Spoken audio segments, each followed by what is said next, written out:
azul, a verde, vermelha, a prata e lilás operam normalmente nas primeiras horas desta quarta-feira. A mesma situação se repete, segundo a CPTM, nas linhas rubi, diamante, esmeralda, turquesa, coral, safira e jade. Você sintoniza Rádio Brasil Atual. 102,7 Noroeste Paulista, 93,3 Litoral Paulista, 98,9 São Paulo.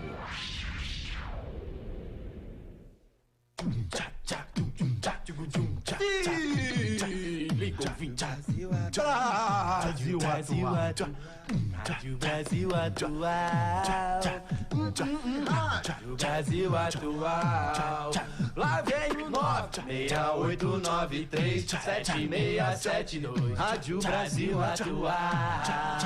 É o quê? Rádio Brasil Atual. Lá vem o 968937672. Rádio Brasil Atual. Rádio Brasil Atual. É isso aí, gente, tá aí os Biltre, né, a gente brincando sempre aqui com as músicas, né, que eles compuseram para o nosso WhatsApp. Bom, a gente tá aqui no YouTube, o pessoal já deu joinha? Olha, vamos dando joinha porque melhora, né, a expansão aqui da transmissão, é isso aí.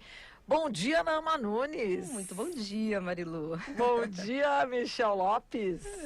Bom dia. Bom dia para Ana Carrara e Eduardo Quirino, que estão lá na nossa retaguarda, e João da Hora também. Bom, a gente vai aí, começando o Jornal Brasil Atual de hoje, né? Pedindo o joinha e também pedindo para você se inscrever no YouTube da Rádio Brasil Atual. A gente está chegando no Natal, presente de Papai Noel, aquela coisa toda. O nosso presente qualquer que a gente pede para vocês é para vocês se inscreverem no YouTube da Rádio Brasil Atual. Por quê? Porque isso ajuda financeiramente o projeto. Então isso é muito importante. Se você já se inscreveu, manda um WhatsAppzinho aí para os seus amigos, seus familiares. Gente, vamos se inscrever lá no WhatsApp, lá no YouTube, né, da Rádio Brasil Atual, porque ajuda o pessoal. Vamos lá, então. Não, o pessoal já está se comunicando conosco? Já tá aqui, Marilu. Logo cedo é legal, eu gosto sempre de falar que antes mesmo do jornal começar, eles já estão aqui mandando mensagem, falando que estão na expectativa do jornal, que está chegando, o horário está se aproximando do início. É muito bom ser esperado, né, Marilu? Ai, sem dúvida. Sempre é um pessoal muito carinhoso. Tem gente que chama a gente de queridinhos. Queridinhos. Exato, exatamente. Vocês é que são queridinhos. Vocês é que são queridinhos. É muito bom. E olha só, quem já estava aqui esperando o jornal começar é o Rosalves da Vila Formosa. Ele fala: bom dia, equipe da RBA, da Rádio Brasil Atual, Nama Nunes, Marilu. Te respondendo sobre ontem, eu falei do seu verde, Marilu, que você estava muito bonita, ele está falando aqui. Estava com um visual muito bonito, mas ele não é palmeirense, não. É mesmo? Ah, então, desculpa aí, hein? Ops, ele torce pra qual time? Falou, e ele não fala time que ele gosta. Ele só fala do Glauco, ele fala, tem jeito de dar um pouquinho de férias a mais pro Glauco, ele merece descanso. Danadinho. Esse é danadinho. Olha, o Glauco tá lá, tá lá em Florianópolis, né? Surfando. Muito bom. Tá aproveitando, né? Hoje chove em São Paulo, eu não sei como é que tá lá. Pois é, nossa, tem chovido, mas tem feito muito calor, deve estar aproveitando. Muito calor, com certeza. E o Joselino também de Suzano, ele tá aqui também, dando um bom dia pra gente, bom dia pro Guaraci também, que vai participar daqui a pouquinho. Daqui a pouquinho. Olha, sabe onde a gente está sendo ouvido, gente? Olha só, em Turim, na Itália, o Antenor Rovida. Bom dia daqui de Turim para todos. Chovendo, frio, inverno italiano. Buongiorno a tutti, abbraccio. Bate. Muito bom. Também que legal, audiência aí. Elizabeth Teodora Souza Ferreira. Bom dia. Americana, São Paulo presente. Ai, que delícia, Americana, ali perto de Águas de São Pedro, né? Piracicaba. Ai, que delícia aquela região. Que delícia. Gente, tem coisa melhor que viajar? Fala aí, hein? Não tem. Não, verdade. Já a gente tá no período de férias, né? Todo mundo vai pra onde, vai fazer o quê? É muito bom isso. Mas será que eles vão abandonar a gente nesse período? Não abandona não, gente. Pelo amor de Deus. Estaremos aqui, né? Não nos deixem sós. Estaremos aqui, contamos com vocês, né, Marilu? Olha só, Olinda também presente. Muito bem, legal. O Walter de Pernambuco, que a Naama esteve lá em Pernambuco. Muito bom, né? Ai, clima bom, as pessoas maravilhosas, solidárias, ai, coisa boa. Marilu, tem também aqui os nossos ouvintes de Embu das Artes, quem tá por aqui é o Otávio, mandando um abração pra gente. Pessoal de Santo André também, grande ABC Paulista, a Maria, ela também está por aqui dizendo que bom dia, meninas, e a todos que estão assistindo. Esse é o jornal que me representa. Muito legal. Gente do céu, Tem também o Carlos Augusto, do Mato Grosso do Sul também, falando que a previsão é de chuva também por lá, em todo o estado. Obrigada, Carlos Augusto, pela sua audiência. E tem também a Rebeca, de Taboão da Serra, que falou, eita, dia chuvoso. Eita, nós. Não, vou te falar, não, a criatividade do povo brasileiro. A gente está aqui vendo no YouTube também, da TVT, Luiz Amoriello, né? Tá falando aí, tipo, um fora Bolsonaro, mas de uma maneira, assim, bem engraçada, enfim. O Severino Bispo, bom dia. Não, pessoal lá de Pernambuco. O Heraldo Miranda Clemente, bom dia. Bom dia para você também, lindo. O Braga Salvador também tá de Salvador, me perdoa, tá aqui também, mandando um abraço do verão baiano. Que maravilha, olha só. Rodrigo Pereira da Silva, Nova Friburgo, Rio de Janeiro. Ixi, falando em Rio de Janeiro, hein? Pessoal que torce pro Flamengo, não só no Rio de Janeiro, né? Mas em diversas partes aí do Brasil, deve estar comemorando até agora, né? Muito, vou te né? falar, você viu o jogo? Você chegou a ver o jogo, Michel, ou não? Não chegou a ver? Não vi, Maria. Não viu, mas olha, foram 2 gols, depois mais um contra, né? 3-1. Nossa, vou te falar, hein? Parabéns, Feliz né? A todos vida, né? os flamenguistas. Muito Parabéns. bem. Maravilha. E a gente já volta. Tá bom, então, né? Vamos ficar aqui, quietinha. Você está ouvindo Jornal Brasil Atual. As notícias que os outros não dão. Agora são 7h12 e vamos com o Na Boca do Povo. Na boca do povo. Boca do povo! Na Boca do Povo. Na boca do povo! Na boca do povo. Na boca do povo. Na Boca do Povo. Jair Bolsonaro assumiu a presidência da República no dia 1º de janeiro de 2019. Em seu discurso como presidente, que durou 11 minutos, Bolsonaro diz que durante seu governo iria reerguer e restaurar o país, libertando-o da corrupção, da criminalidade, da irresponsabilidade econômica e da submissão ideológica. Em abril, na primeira avaliação do Datafolha sobre o governo Bolsonaro, 30% avaliavam sua gestão como ruim ou péssima, índice que subiu para 33% no início de junho e atingiu 38% no final de agosto, fechando o ano com 36%. Fomos às ruas perguntar às pessoas como elas avaliam o primeiro ano do governo de Jair Bolsonaro. Mariane, jornalista. Eu consumo muitas notícias, digamos assim, dentro da minha bolha. Então, eu não tenho visto nenhuma notícia positiva. Então, minha avaliação é negativa. Eu acho que o que tem mais acontecido depois das fake news e de tudo que ele, como conseguiu chegar, é ele conseguir mascarar as coisas que ele faz e desviar a atenção. Então, eu acho que eu só vi retrocessos e acabou com a nossa imagem externa, nos faz passar vergonha. É isso. Natan Souza, confeiteiro. A princípio, ele prometeu muitas coisas para apenas 365 dias, mas até então não foram cumpridas tudo, mas sim causou mais revolta e até mesmo quem acabou passando o voto para ele nessa presidência. Então, por enquanto, até o momento, nada aconteceu de tão diferente dos últimos anos. Teve alguma coisa que você aprovou no governo dele? Na verdade, só vendo tudo que ele fala na mídia a respeito de família, mulheres, diferenças étnicas, nada que ele tem feito até agora tem me agradado. Giovana, estudante. Eu achei bem ruim. O governo Bolsonaro não prioriza em nada as minorias e só satisfaz quem está mesmo na elite ou com os mesmos interesses que ele, que são das empresas. Eles querem, na verdade, controlar a maior parte disso tudo e deixar o mínimo que a população exerça seu poder.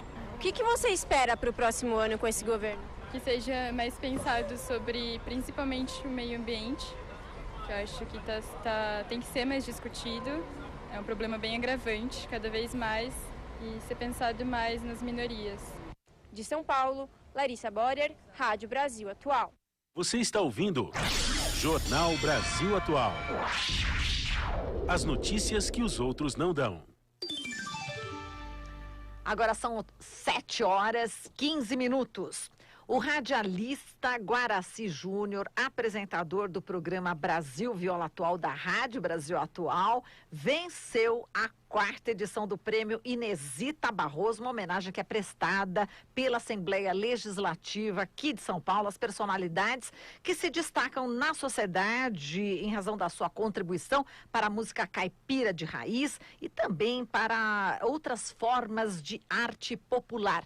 E ele está aqui em nossos estúdios. E parabéns, Guaraci! Muito obrigado e bom dia a vocês. Um orgulho pra gente, hein? Oi, eu agradeço pelo convite, né, de estar aqui participando no Jornal Brasil Atual com vocês. É um prazer, é um privilégio. Maravilha, o prazer é o nosso. Bom, você é o apresentador, né, do Brasil Viola Atual, mais conhecido Ranchinho do Guaraci também. Então, Ranchinho Você do sempre Guaraci. faz o café da manhã pra nós. Sempre. Pãozinho de queijo. Pãozinho, bolinho. sempre. É um bolinho, né? Bolinho de fubá. Também. É Então, verdade. E eu queria saber como é que você está recebendo, né, mais um prêmio, já que você já é vencedor também este ano do APCA, não é isso? Como o melhor apresentador musical. Tá colecionando prêmios, hein, Guaraci?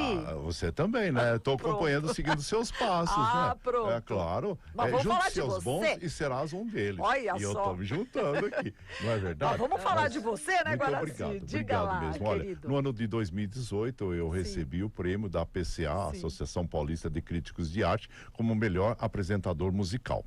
E esse ano, pela Assembleia, né, Legislativa do Estado de São Paulo, a LESP, que eles escolhem 10 pessoas, 10 pessoas voltadas ao sertanejo, né? A cultura sertaneja. E eu tô entre um deles, então eu sou privilegiado, sou feliz, né, pela programação.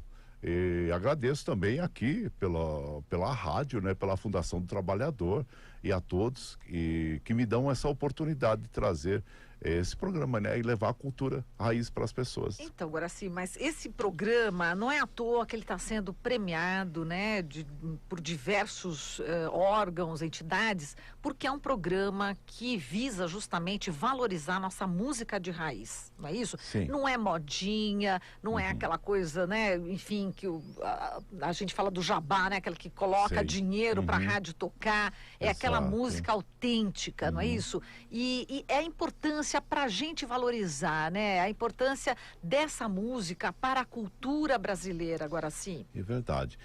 Quer dizer, eu não quero ser o exemplo, mas nós estamos dando o exemplo a toda a sociedade e às rádios, inclusive, de que as pessoas gostam do que é bom.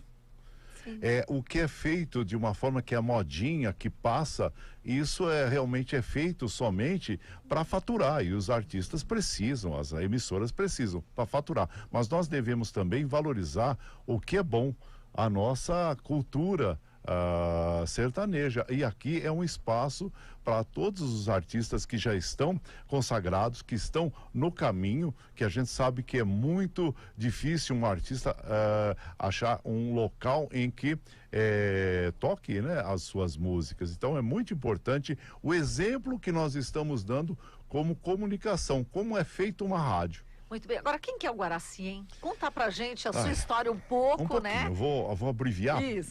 Porque tem 65 anos, né? Então tem que abreviar um pouquinho, né, comadre? Senão...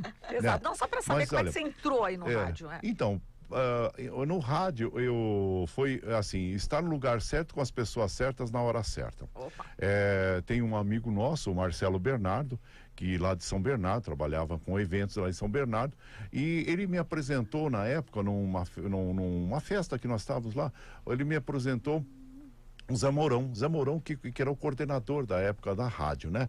E eles me deram essa oportunidade, junto com o Walter Sanches, que me abriu as portas, né? E na continuidade, Paulo Vanucci, né? E também o nosso querido Paulo Salvador, o Tarcísio Séculi, né? Mas quem abriu as portas para mim, deu a chancela, foi o Walter Sanches, a quem eu sou muito, vamos dizer assim, grato pela oportunidade, porque, veja bem, eles estavam também arriscando, eles não sabiam quem era eu, né? Eu não tinha um passado de rádio. Eu sou radialista, vamos dizer assim,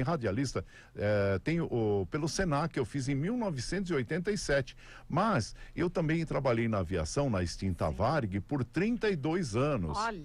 e sempre com aquele sonho. E eu tinha na minha mente de realizar um programa exatamente como eu faço, ou seja, nesse horário de manhã as pessoas falam, Guaraci... De madrugada, né? Guaraci se levanta 3 horas da manhã, mas levanto com o maior prazer. E venho aqui e realizo o meu trabalho da melhor forma possível, com muito carinho, muito amor. E quando a gente faz isso desta forma, as coisas fluem. Né? As coisas fluem e acontecem. Por isso que eu sou muito grato ao ambiente onde eu estou, onde eu sempre fui muito respeitado, sabe? Então, isso faz com que você desenvolva mais ainda e melhor o seu trabalho. Que maravilha. Guaraci, não sei muito bem se é uma pergunta ou um comentário, mas como você mesmo falou agora, que você é aposentado, né, da aviação, e depois de anos trabalhando aí na aviação, vem para um programa de rádio, fazer um programa com todo amor, todo carinho. A gente sente isso, né, Marilu? Sim. Nós que estamos trabalhando com você, a gente chega aqui e já sente mesmo essa energia positiva que o seu programa passa para os ouvintes, mas também passa para a gente. E a gente tem falado muito nos últimos dias aqui do clima pesado que a gente está vivendo, desse avanço do conservadorismo, das pessoas adoecendo por falta de trabalho, ou quando tem trabalho também, pela pressão que é imposto sobre esse trabalhador, e fazer algo pós-aposentadoria, com tanto amor, tanta gratificação. Como é que é isso para você, Guaraci? Então, isso é muito interessante, porque tem alguns aspectos sobre isso. Primeiro, eu quero falar sobre eu estar aqui hoje, em função também de, lá atrás, eu ter me preparado para estar aqui hoje, porque se eu não tivesse feito um curso de rádio, se eu não tivesse feito o mínimo básico para eu operar uma mesa de som e também os programas de softwares, né, de áudio, eu dependeria muito de outras pessoas. Então, isso é algo que a gente tem que fazer, ou seja, você tem que se preparar. Isso até o incentivo às pessoas que hoje estão na ativa e desejam algo no seu futuro, para realizar algo. Que nem uma palavra que a gente costuma usar, que todos nós usamos, por exemplo, você é aposentado. Eu não me considero aposentado, eu sou um pensionista. Aposentado jamais. Estarei sempre com meus sonhos, minhas realizações, que vocês mesmos sabem que eu sou meio doido. Não, é professor Pardal, gente, esse lado aqui eu conheço bastante, ele me ajuda demais. Uma vez por semana a gente se encontra, vai tomar café, porque ele me ajuda muito. Ele resolve todos os problemas. Sabe aquele tipo, ou faz tudo, mas faz tudo mas com técnica. É impressionante. É o professor Pardal nosso. Nós compartilhamos um café às quartas-feiras, porque é meu rodízio e também da Marilu, e nós ficamos aqui após, né, o jornal, e sempre a gente compartilha aquele dedinho de prosa, o cafezinho, que na hora do nosso trabalho, vamos dizer assim, chega a ser impossível pela carga de trabalho. Sim, é verdade. Mas é um verdadeiro engenheiro. Mas obrigado. Menino. Eu saio do meu programa e as meninas, a Naama, a Ana, a Marilu, elas estão ali em cima do computador, em cima de todos os fatos, para que você tenha, os nossos ouvintes tenham as melhores informações, que é muito imprecisas, né? Que é muito importante. A gente não pode errar nesse sentido, né? Exato. E como a Naama falou, o teu programa também acaba levando, né, aquela mensagem de força, de esperança, né? Que a Naama bem colocou, esse clima todo pesado mesmo que a gente está vivendo no Brasil, né, de tanto retrocesso, e você acaba também informando, né, você informa, que eu sei que você também faz, né, os boletins informativos, e também acaba dando aquela força, né, ao mesmo tempo conta a verdade, o que está acontecendo, mas o pessoal acaba tendo o teu apoio aí na luta, né? Sabe o que é, comadre? Às vezes eu falo, é duro segurar a língua, às vezes, sabe? É verdade, porque às vezes as coisas machucam tanto a gente, né? Que hoje, por acaso, eu até extrapolei um pouquinho. Que até um ouvinte mandou alguma coisa falando sobre as palavras, etc. E tem acreditado, né, que uma palavra, ela fere mais que o aço de uma espada, que a bala de um revólver, e depois que são proferidas não voltam jamais. Assim como a gente tem um líder aí, a maior autoridade da nação, dizer no microfone de que Paulo Freire é um energúmeno. É o Bolsonaro, vamos falar, né? É o presidente da República. Vamos falar o nome, né? Pode falar, não tem problema.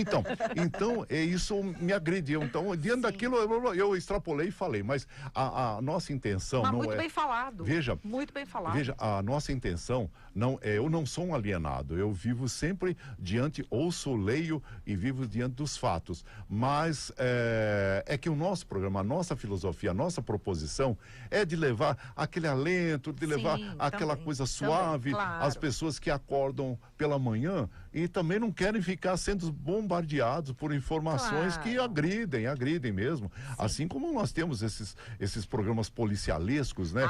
Que infelizmente até de uma emissora que se diz evangélica e prega a violência em seus programas. Eu acho que devia ser uma emissora como a TV Cultura, como a BBC de Londres, sabe? E não ser uma como as outras que incentivam a violência, inclusive nesse tipo de abordagem. Verdade. Cada vez mais o que a gente quer é a liberdade, né, de expressão, sem censura. Já trabalhei na cultura há muitos anos, 16 anos, e realmente existe um pouco de censura. E é importante que aqui a gente pode falar exatamente a verdade. E é verdade. Que quer, e isso é muito importante, né, Guaraci? É isso aí. A gente agradece aqui a sua presença. Quem agradece sou eu por... E daqui a pouquinho você vai esperar o nosso café, né? Não, eu que agradeço aprender pelo aqui um pouco de obra. Vocês... Eu mexo muito com obra também, adoro. Sou filha, né, de carpinteiro. Eu que agradeço pelo espaço que vocês abriram aqui para eu falar, né? E me apresentar, porque muitas vezes conhece o Guaraci via áudio e não via vídeo, né? Agora estão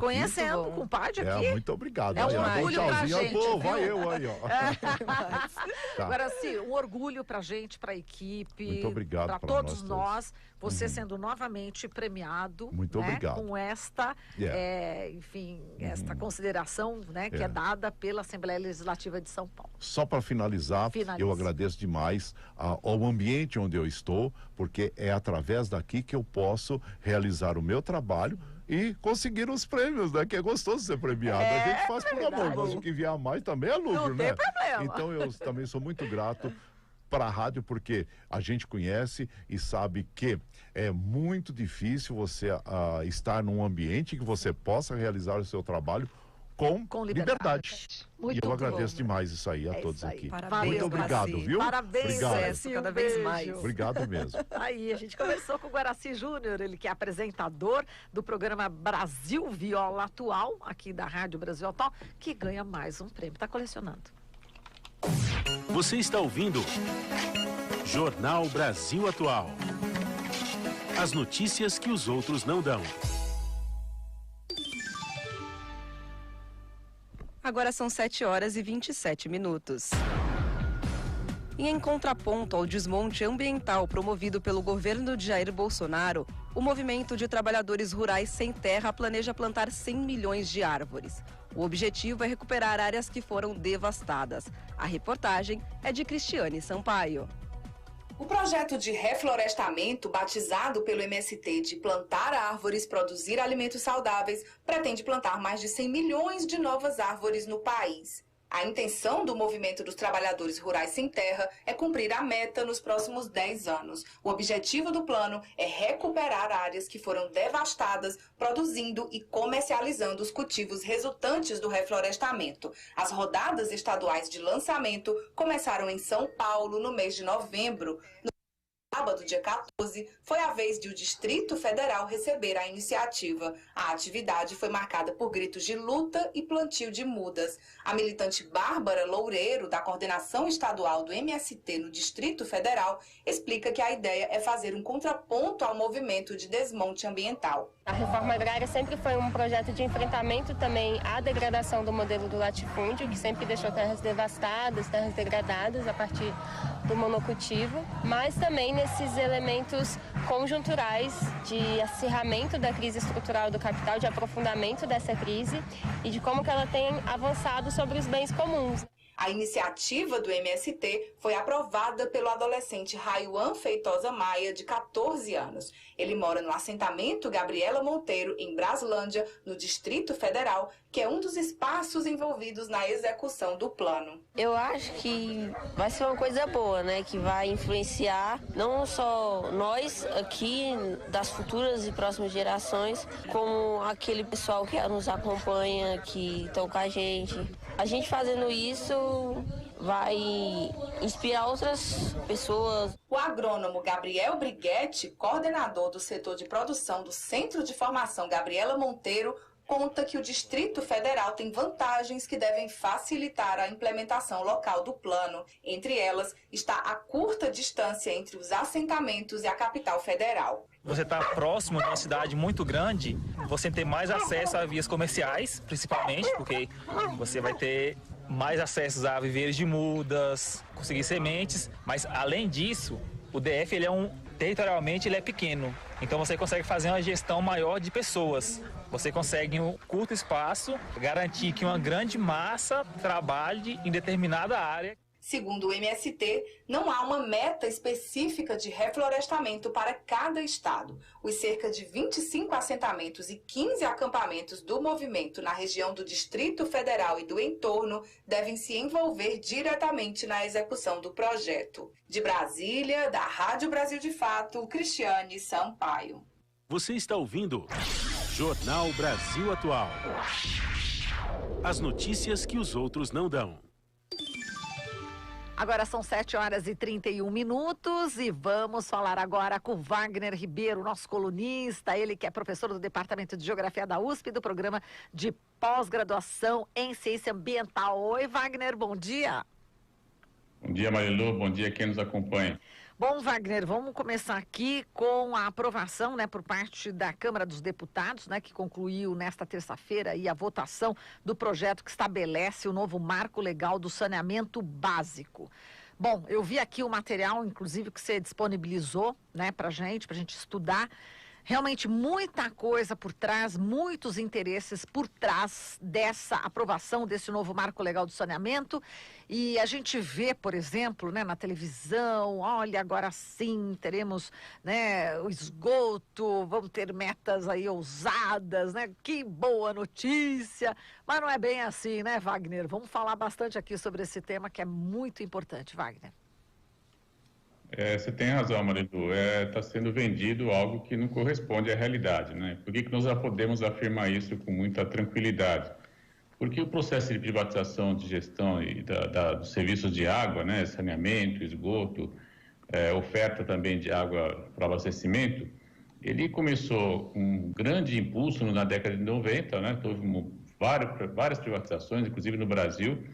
E passado aí quase 30 anos, nós temos muita literatura acumulada mostrando que o resultado é muito ruim para o consumidor. Em geral, a tarifa fica mais alta e há também uma piora na qualidade dos indicadores de qualidade de água, Então, essa dobradinha, digamos assim, ela já mostra que não dá certo esse modelo de privatização de gestão da água. E não por outra razão, nós já temos mais de 274 localidades, eu digo localidades porque em algumas situações são áreas metropolitanas, em outras são municípios, que devolveram para a gestão do Estado a gestão da água, porque perceberam que, de fato, houve uma piora na qualidade do serviço e a tarifa ficou mais cara. Que cidade nós estamos falando? Estamos falando de Sevilha, na Espanha, estamos falando, olha que ironia, Atlanta, nos Estados Unidos da América, lá na Geórgia, que é justamente a sede de uma grande produtora de refrigerantes, uma grande marca que está aí no mundo inteiro. A sede está lá e na sede dessa empresa voltou para a gestão estatal, Paris também, Berlim, Buenos Aires, para citar um caso mais próximo aqui da América do Sul. Então, esse modelo que está querendo ser implementado no Brasil, está sendo vendido como algo novo, ele foi experimentado em várias localidades do mundo, países ricos, países periféricos, países emergentes, e ele não se mostrou bom para o consumidor em todos esses casos. Então, o que está sendo proposto, na verdade, é transformar a gestão municipal, especialmente para aqueles municípios que conseguem, e é importante dizer, Marilu, nós temos sim municípios que têm uma qualidade de gestão de água muito eficaz, que oferece uma água de qualidade, um serviço ininterrupto, consegue garantir abastecimento. A lei praticamente obriga esses municípios a abrir mão desse serviço, em muitos casos consolidado há décadas, e passar para a iniciativa privada. Porque se não fizer isso, não vai ter mais aporte de financiamento do governo federal. Então, é de fato uma ação que, além de ser extemporânea, o mundo está indo na direção contrária, ela também abre a possibilidade para que o capital privado ingresse nesse segmento, com muita força. E nós sabemos que quando o capital privado entra, ele vai visar basicamente o lucro, ele não vai estar interessado em tarifas sociais, ele não vai estar interessado em prover água em áreas mais afastadas dos grandes centros urbanos. Ele não vai estar interessado também em promover aí a coleta e tratamento de esgoto, porque nós sabemos que é a etapa mais cara de todo o processo, né? Então, é com muita preocupação que a gente vê a aprovação na semana passada. Ontem ia ser votado, eu não consegui acompanhar. Também na última era a reunião do Conselho Universitário da USP, aliás, uma sessão muito especial, foi a 10ª reunião, foi até comemorativa, enfim, com avanços importantes também no âmbito da universidade, mas eu, por conta disso, não pude acompanhar se foi, de fato, votado ontem no Congresso, né, na Câmara, em segundo turno, já praticamente com os destaques, né, que estariam postos lá. Então, é realmente um retrocesso muito grande, que traz muita preocupação, e nós temos que debater isso com a sociedade brasileira. Da Câmara vai para o Senado, enfim, temos ainda uma margem boa para debater esse assunto e levar essa questão à sociedade brasileira para discutirmos com mais clareza, né, o que queremos fazer com nossas águas, como vamos prover os mecanismos de gestão, né, para a água.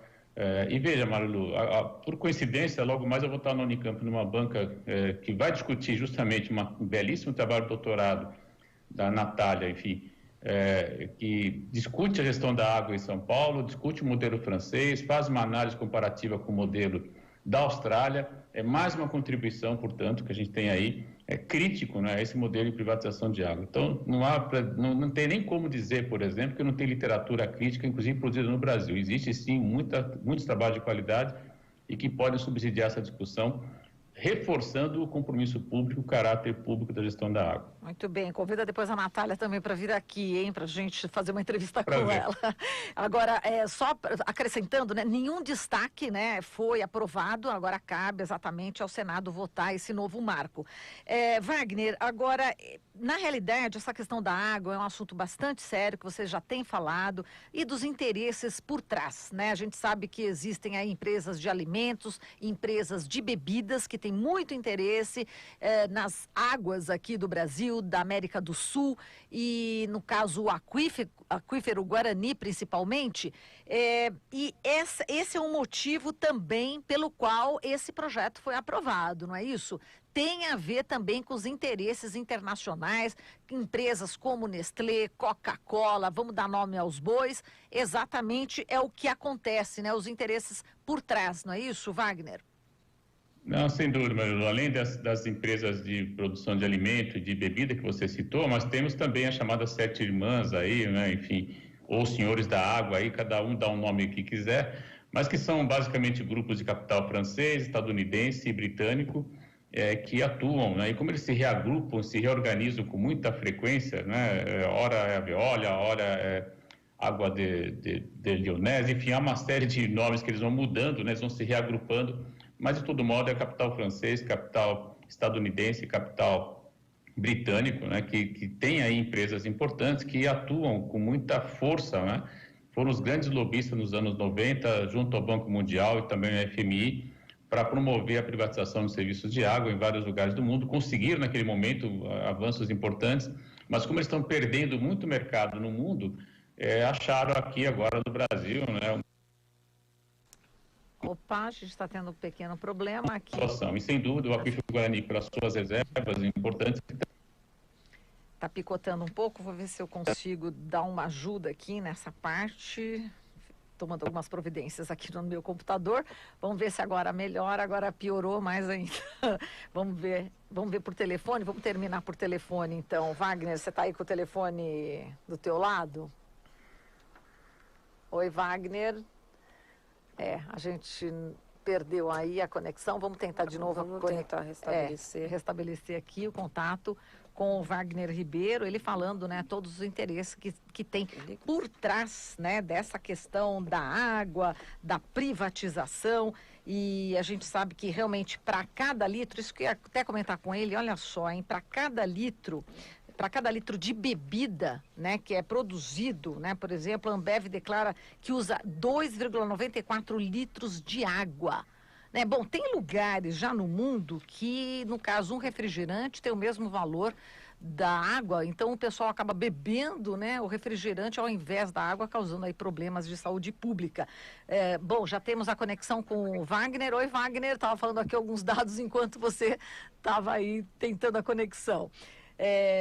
Bom, concluo o que você estava falando, Wagner, e realmente é grave essa situação, né? Eu estava citando aqui para os internautas, ouvintes e telespectadores que a própria Ambev declara que para cada litro, né, para cada litro de refrigerante, eles usam quase 3 litros de água. É um dado, assim, alarmante, né, Wagner? Não, sem dúvida. A indústria de bebidas, ela é basicamente dependente, né, dos serviços de água, né, do acesso à água. Isso está mais do que comprovado.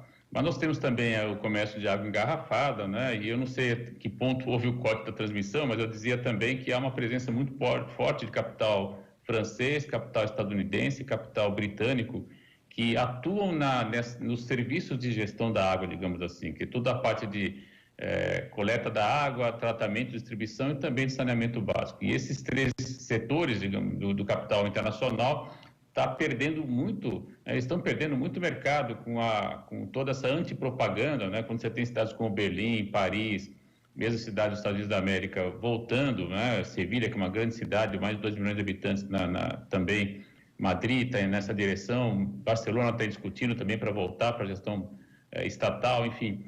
Você tem uma contra-propaganda, eles estão perdendo o mercado, né? Então, na verdade, o que o Brasil está oferecendo é um novo mercado para esse capital atuar, o que gera muita preocupação, porque nós sabemos que, por exemplo, os municípios que têm uma relação de prover água a partir do aquífero Guarani vão ter que passar também essas fontes para a gestão privada, o que é muito preocupante. Então, de fato, é um retrocesso que está sendo proposto, né? O Brasil estaria indo na contramão do que nós estamos assistindo no mundo todo, e já sabemos, né, a literatura mostra isso, que há um prejuízo da qualidade da água e há também uma tarifa mais cara. Quem perde é a população, sem dúvida.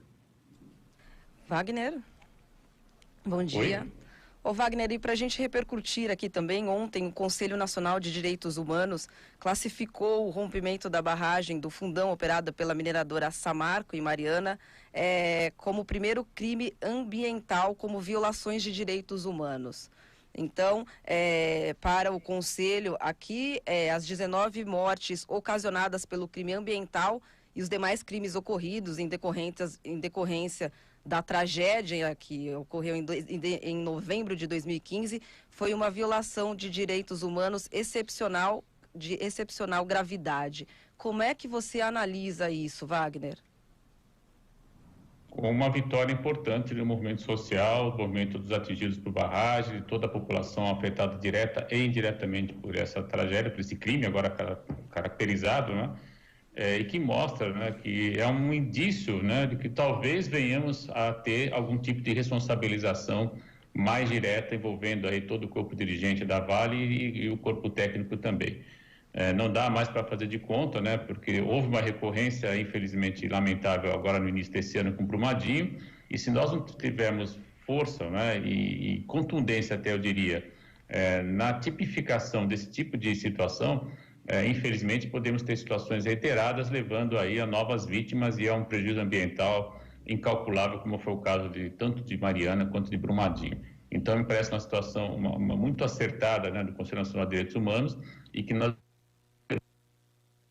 agora que possa ter. É uma decisão acertada, né, do Conselho Nacional de Direitos Humanos. Vamos ver se a gente consegue aí novamente o contato aqui com o Wagner. Vamos ver aqui se a gente consegue. A gente está tentando. O pessoal está aqui, está acompanhando, está vendo já a Ana Rosa Carrara ali, tentando no computador. Caiu mesmo, né? Vamos ver se a gente consegue falar com o Wagner Ribeiro. Já estava, né, realmente já no final, mas só queria dar um abraço, porque acho que o Wagner vai tirar um pouquinho de férias também, né? Está ok aí? Oi, Wagner. Oi, Marilu, hoje está difícil, está caindo. Acho que foi a tempestade de ontem, sei lá. Mas, Wagner, você já concluiu o seu raciocínio, eu não queria te interromper, mas queria só te desejar aí umas boas férias. Você concluiu, por favor, o seu raciocínio? Eu concluí, acredito que a questão central é que esperamos que essa decisão ela possa, inclusive, levar a responsabilização do corpo dirigente de quem tomou a decisão técnica em função tanto de, inicialmente, Mariana e, quem sabe, posteriormente também Brumadinho. Exatamente. Bom, agora sim, você vai tirar férias, vai ficar uns dias afastado, merecidamente, né, Wagner? São essas semanas de Natal, Ano Novo, como vai coincidir com a quarta-feira, então eu vou poupar os ouvintes um pouco aí dos comentários. Que isso, vamos sentir falta. Não, a gente vai ligar lá pra praia, viu? Você vai pra praia, vai pra montanha, pra onde você vai? Montanha? Então tá bom, a gente vai te ligar lá. Não, tô brincando, não vamos não, vou deixar você descansar, porque você foi, assim, muito atuante durante o ano todo, a gente aprendeu muito com você, como sempre, né, Wagner? A gente tem muito orgulho desse nosso colunista. Uma grande satisfação participar desse time todo aí. E deixa eu dar um abraço aí a você, toda a equipe e a quem nos acompanha aí pelas mídias, pela TV e pela rádio. Tá certo. Bom ano a todos, que a gente consiga superar os impasses de 2020. Em 2020. Não foram poucos, não. A gente pode trabalhar muito para tentar amenizar um pouco essa situação caótica que a gente está vendo, especialmente no campo ambiental no Brasil. Sem dúvida alguma, Wagner, e muito obrigada por todas as informações compartilhadas aqui entre nossos internautas, ouvintes e telespectadores, viu? Um grande abraço para você, Wagner. Até a próxima. Boa viagem. Falamos aqui com Wagner Ribeiro, professor do Departamento de Geografia da USP e também do Programa de Pós-Graduação em Ciência Ambiental. Aqui você ouve as notícias que os outros não dão. Jornal Brasil Atual. Agora são 7h46. E a Polícia Militar de São Paulo agiu com truculência em mais uma ocupação pacífica de estudantes em uma escola em Barueri. Estudantes desocuparam a escola com a promessa do Estado de não fechar a unidade. Quem traz os detalhes é o repórter Igor Carvalho. Os estudantes que ocupavam a escola Lênio de Moraes, em Barueri, na região metropolitana de São Paulo, deixaram o local na madrugada desta terça-feira, dia 17. O prédio estava ocupado desde as 8 horas da noite de segunda-feira por cerca de 20 secundaristas. Eles protestavam contra o possível fechamento da parte estadual da unidade em 2020 pelo governador João Dória, do PSDB. Os alunos deixaram o local após promessas de que a escola continuará funcionando no ano que vem. Os manifestantes disseram que a Secretaria de Educação do Estado de São Paulo apresentou um documento no qual se comprometeu a atender às reivindicações. A informação, no entanto, não foi confirmada pela pasta. De acordo com a Secretaria, o acordo foi realizado em uma conversa entre os estudantes e a dirigente regional de ensino. No fim da noite, após a ocupação do prédio, o clima foi de tensão na escola. A Polícia Militar foi chamada pela Guarda Civil e cercou a unidade de ensino. Os estudantes relatam que os policiais ameaçaram arrombar a porta e invadir a escola à força. Ao saberem da ocupação, professores e parentes foram até o local. Um vídeo mostra a abordagem truculenta de um policial à professora Ângela Soares. A ação ocorreu no momento em que ela estava na porta da escola e dizia estar tentando orientar os alunos. No áudio, é possível ouvir o agente de segurança gritar com a docente. Estou falando, vai pegar seu documento. Pega o documento, olha. Você está entendendo? Senão eu vou levar para o resistência, você vai para a delegacia. É isso mesmo. Nossa. Tira a mão do bolso, você está sendo abordada. Não encosta a mão em mim. Então fica quieta.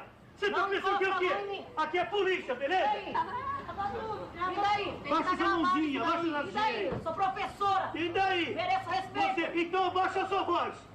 É uma ordem policial. Seu documento. De acordo com uma representante do Grêmio Estudantil do colégio, uma assembleia decidiu pela ocupação como última saída após tentativas de diálogo.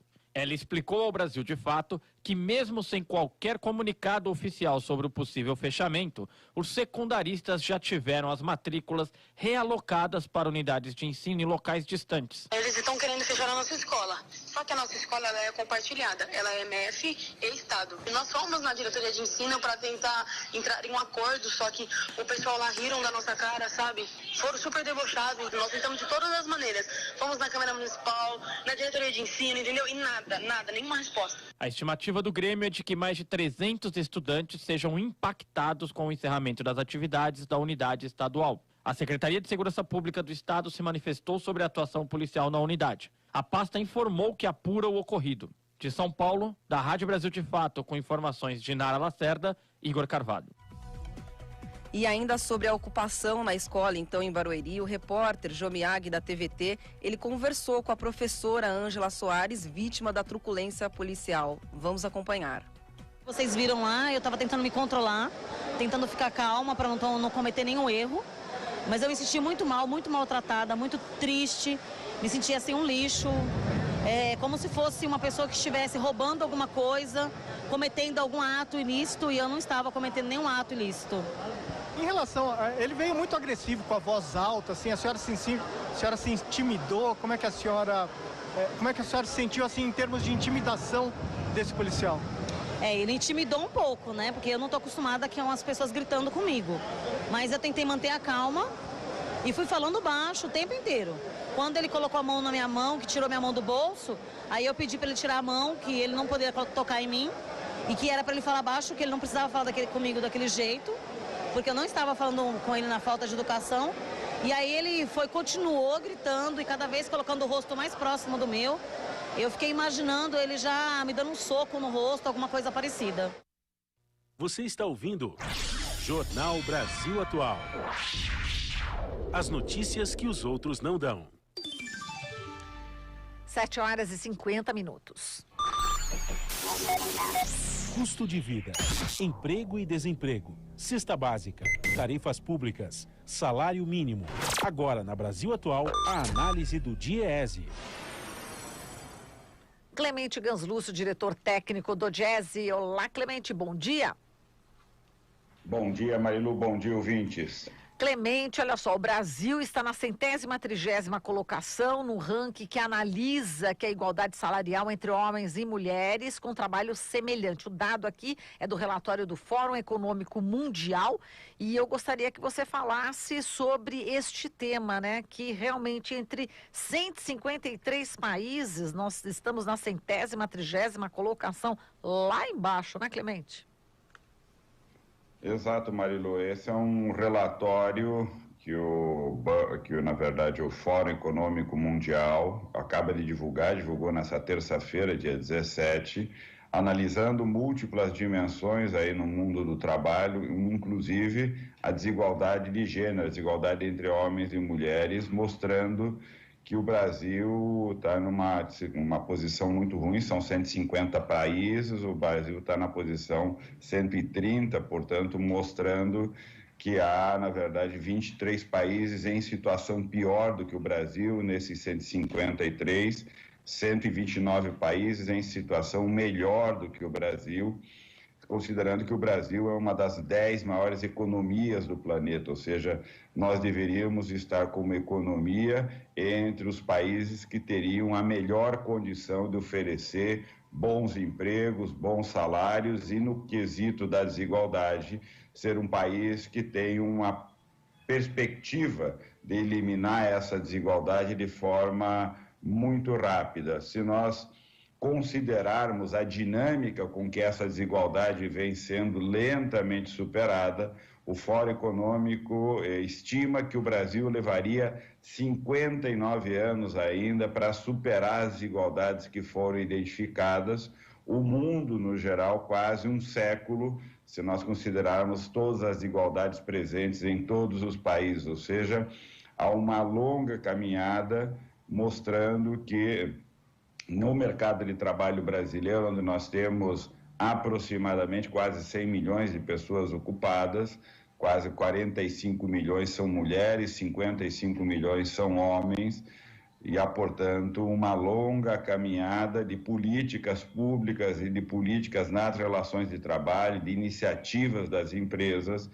visando justamente que estratégias no processo de contratação e nas relações de trabalho sejam orientadas para não haver discriminação na diferenciação de salários entre homens e mulheres que ocupam as mesmas funções, as mesmas profissões, que estão em postos de trabalho semelhantes e que, portanto, se verifica nesse relatório desigualdades que estão presentes em todo o mundo e o Brasil numa situação muito ruim, mostrando, portanto, que essa desigualdade, que é uma desigualdade presente no mundo do trabalho, é muito grave nessa desigualdade entre homens e mulheres. Se nós formos olhar o quesito entre negros e não negros, a desigualdade é tão grande ou maior. Se nós formos olhar a desigualdade, por exemplo, nas condições de trabalho, tudo isso afeta de forma muito grave a situação das mulheres no mundo do trabalho E quando se observa, por exemplo, participação das mulheres na gestão das empresas, nos cargos de supervisão, coordenação, direção, nós veremos ainda que somente 20%, ou seja, a participação das mulheres é 1/5 da participação dos homens nos espaços de gestão.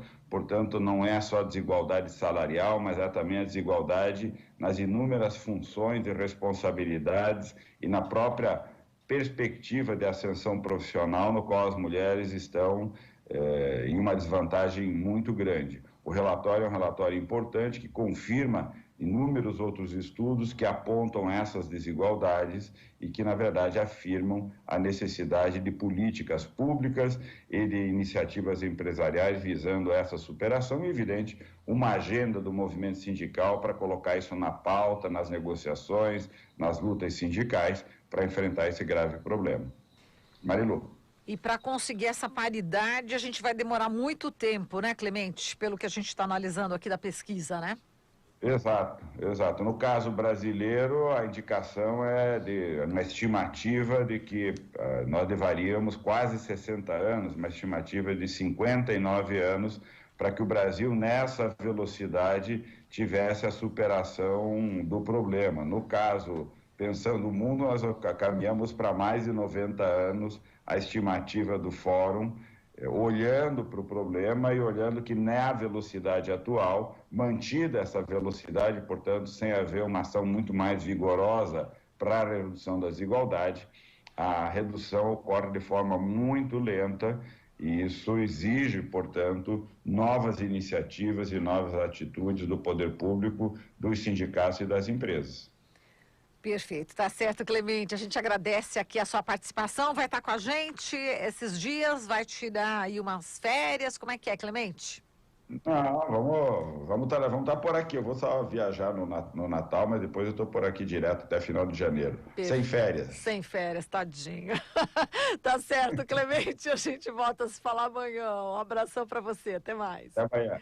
Falamos aqui com o Clemente Ganslúcio, diretor técnico do Diese. Você sintoniza Rádio Brasil Atual. 102,7 Noroeste Paulista, 93,3 Litoral Paulista, 98,9 São Paulo.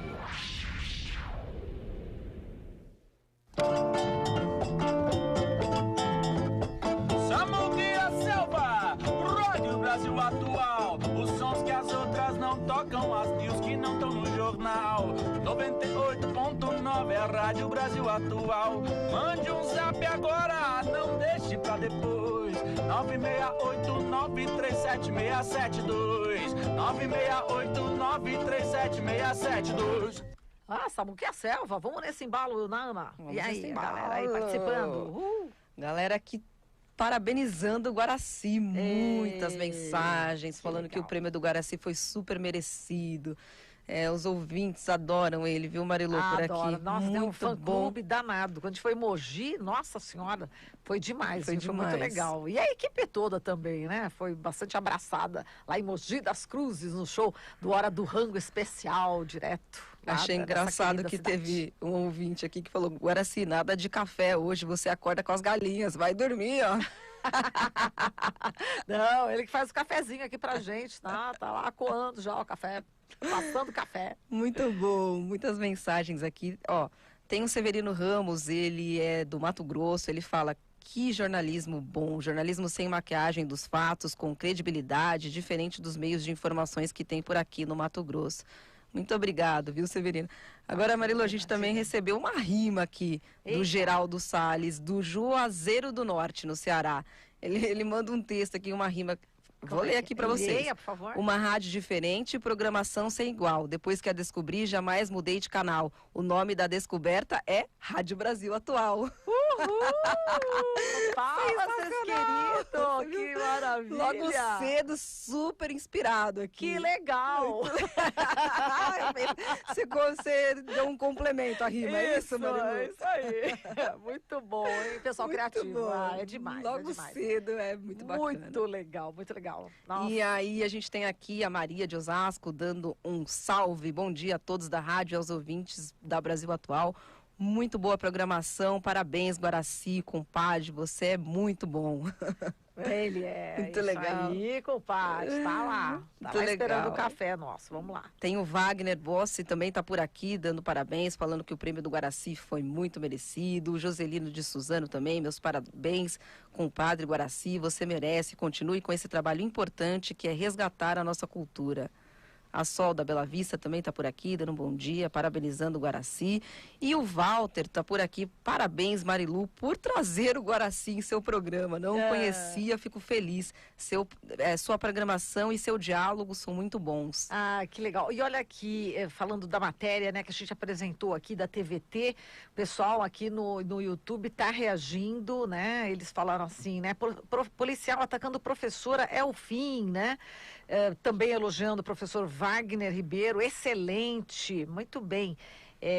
Olha só que legal, hein? O Jairo Teixeira aqui de Osasco, joinha, como vocês têm esse jeitão simpático de enfrentar essas dificuldades que ocorrem, né? Ao vivo, no Osasco, São Paulo.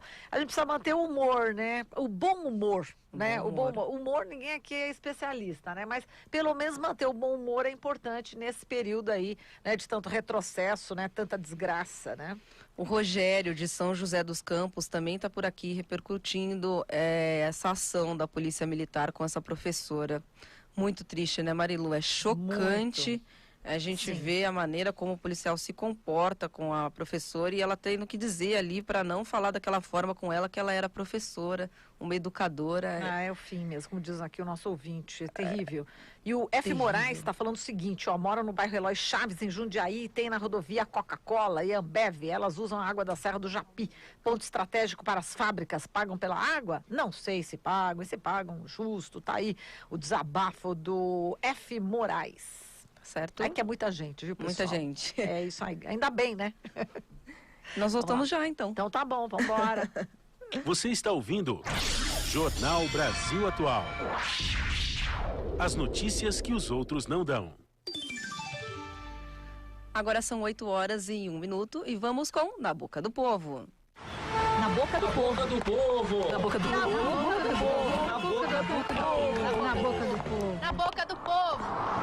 Na Boca do Povo. Jair Bolsonaro assumiu a presidência da República no dia 1º de janeiro de 2019.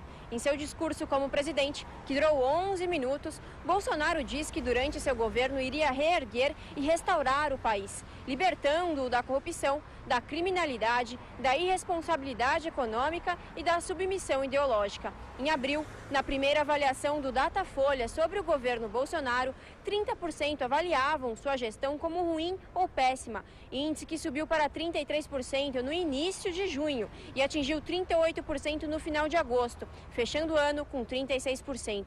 Fomos às ruas perguntar às pessoas como elas avaliam o primeiro ano do governo de Jair Bolsonaro. Caroline, técnica de informática. Eu acho que a galera falou assim que seria muito bom, mas tudo que eu vejo foi o preço aumentando, as cotas diminuíram e a gente é pobre, a gente é trabalhador, assalariado e o salário que a gente ganha para pagar boleto.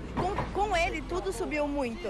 Eu vi um vídeo esses dias da mulher reclamando que a gasolina estava 2 e pouco, agora está quase R$5. Tudo subiu. Eu não acho que foi, sinceramente, no fundo do meu coração, eu acho que não foi uma boa escolha para quem votou nele. Eu não votei, então eu tô com a minha consciência limpa, mas impeachment.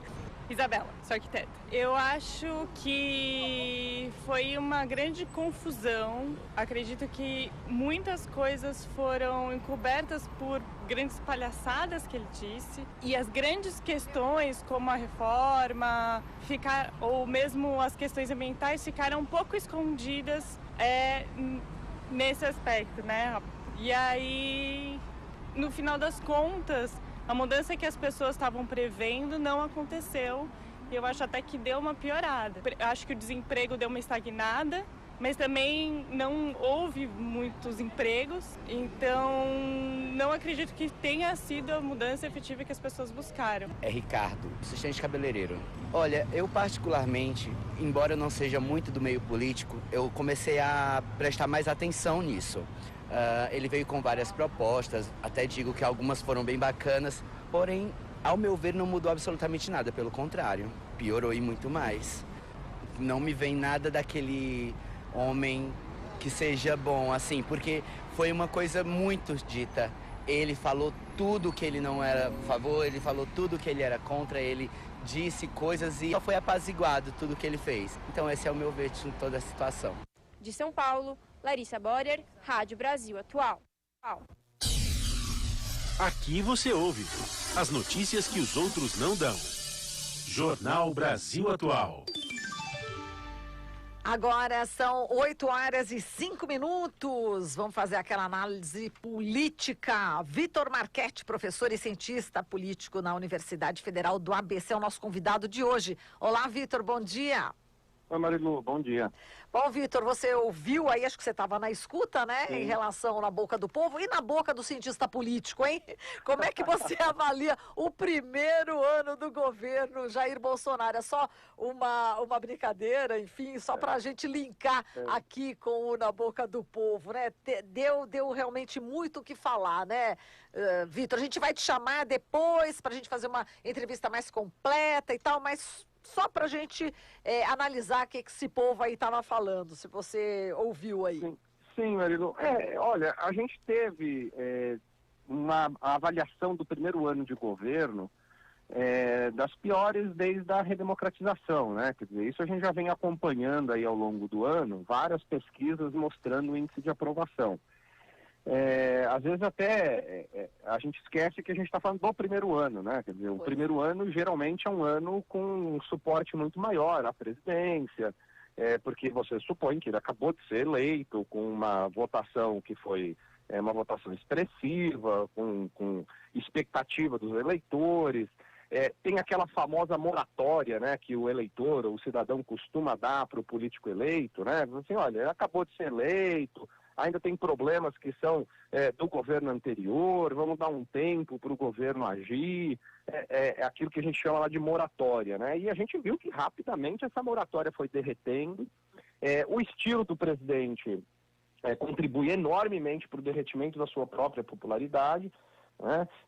E os efeitos econômicos, eu acho que estão no centro dessa avaliação, quer dizer, ele se colocou nas eleições com uma proposta de ser a grande novidade, de fazer a política de um jeito diferente, resolver todos os problemas do país de forma rápida, eficaz, né? Sem a famosa, o toma lá, da cá, tal. Só que isso não produziu resultados concretos para a vida do cidadão, né? Quer dizer, a gente está vendo aí o desemprego ainda muito importante, os preços pressionando cada vez mais o bolso das famílias.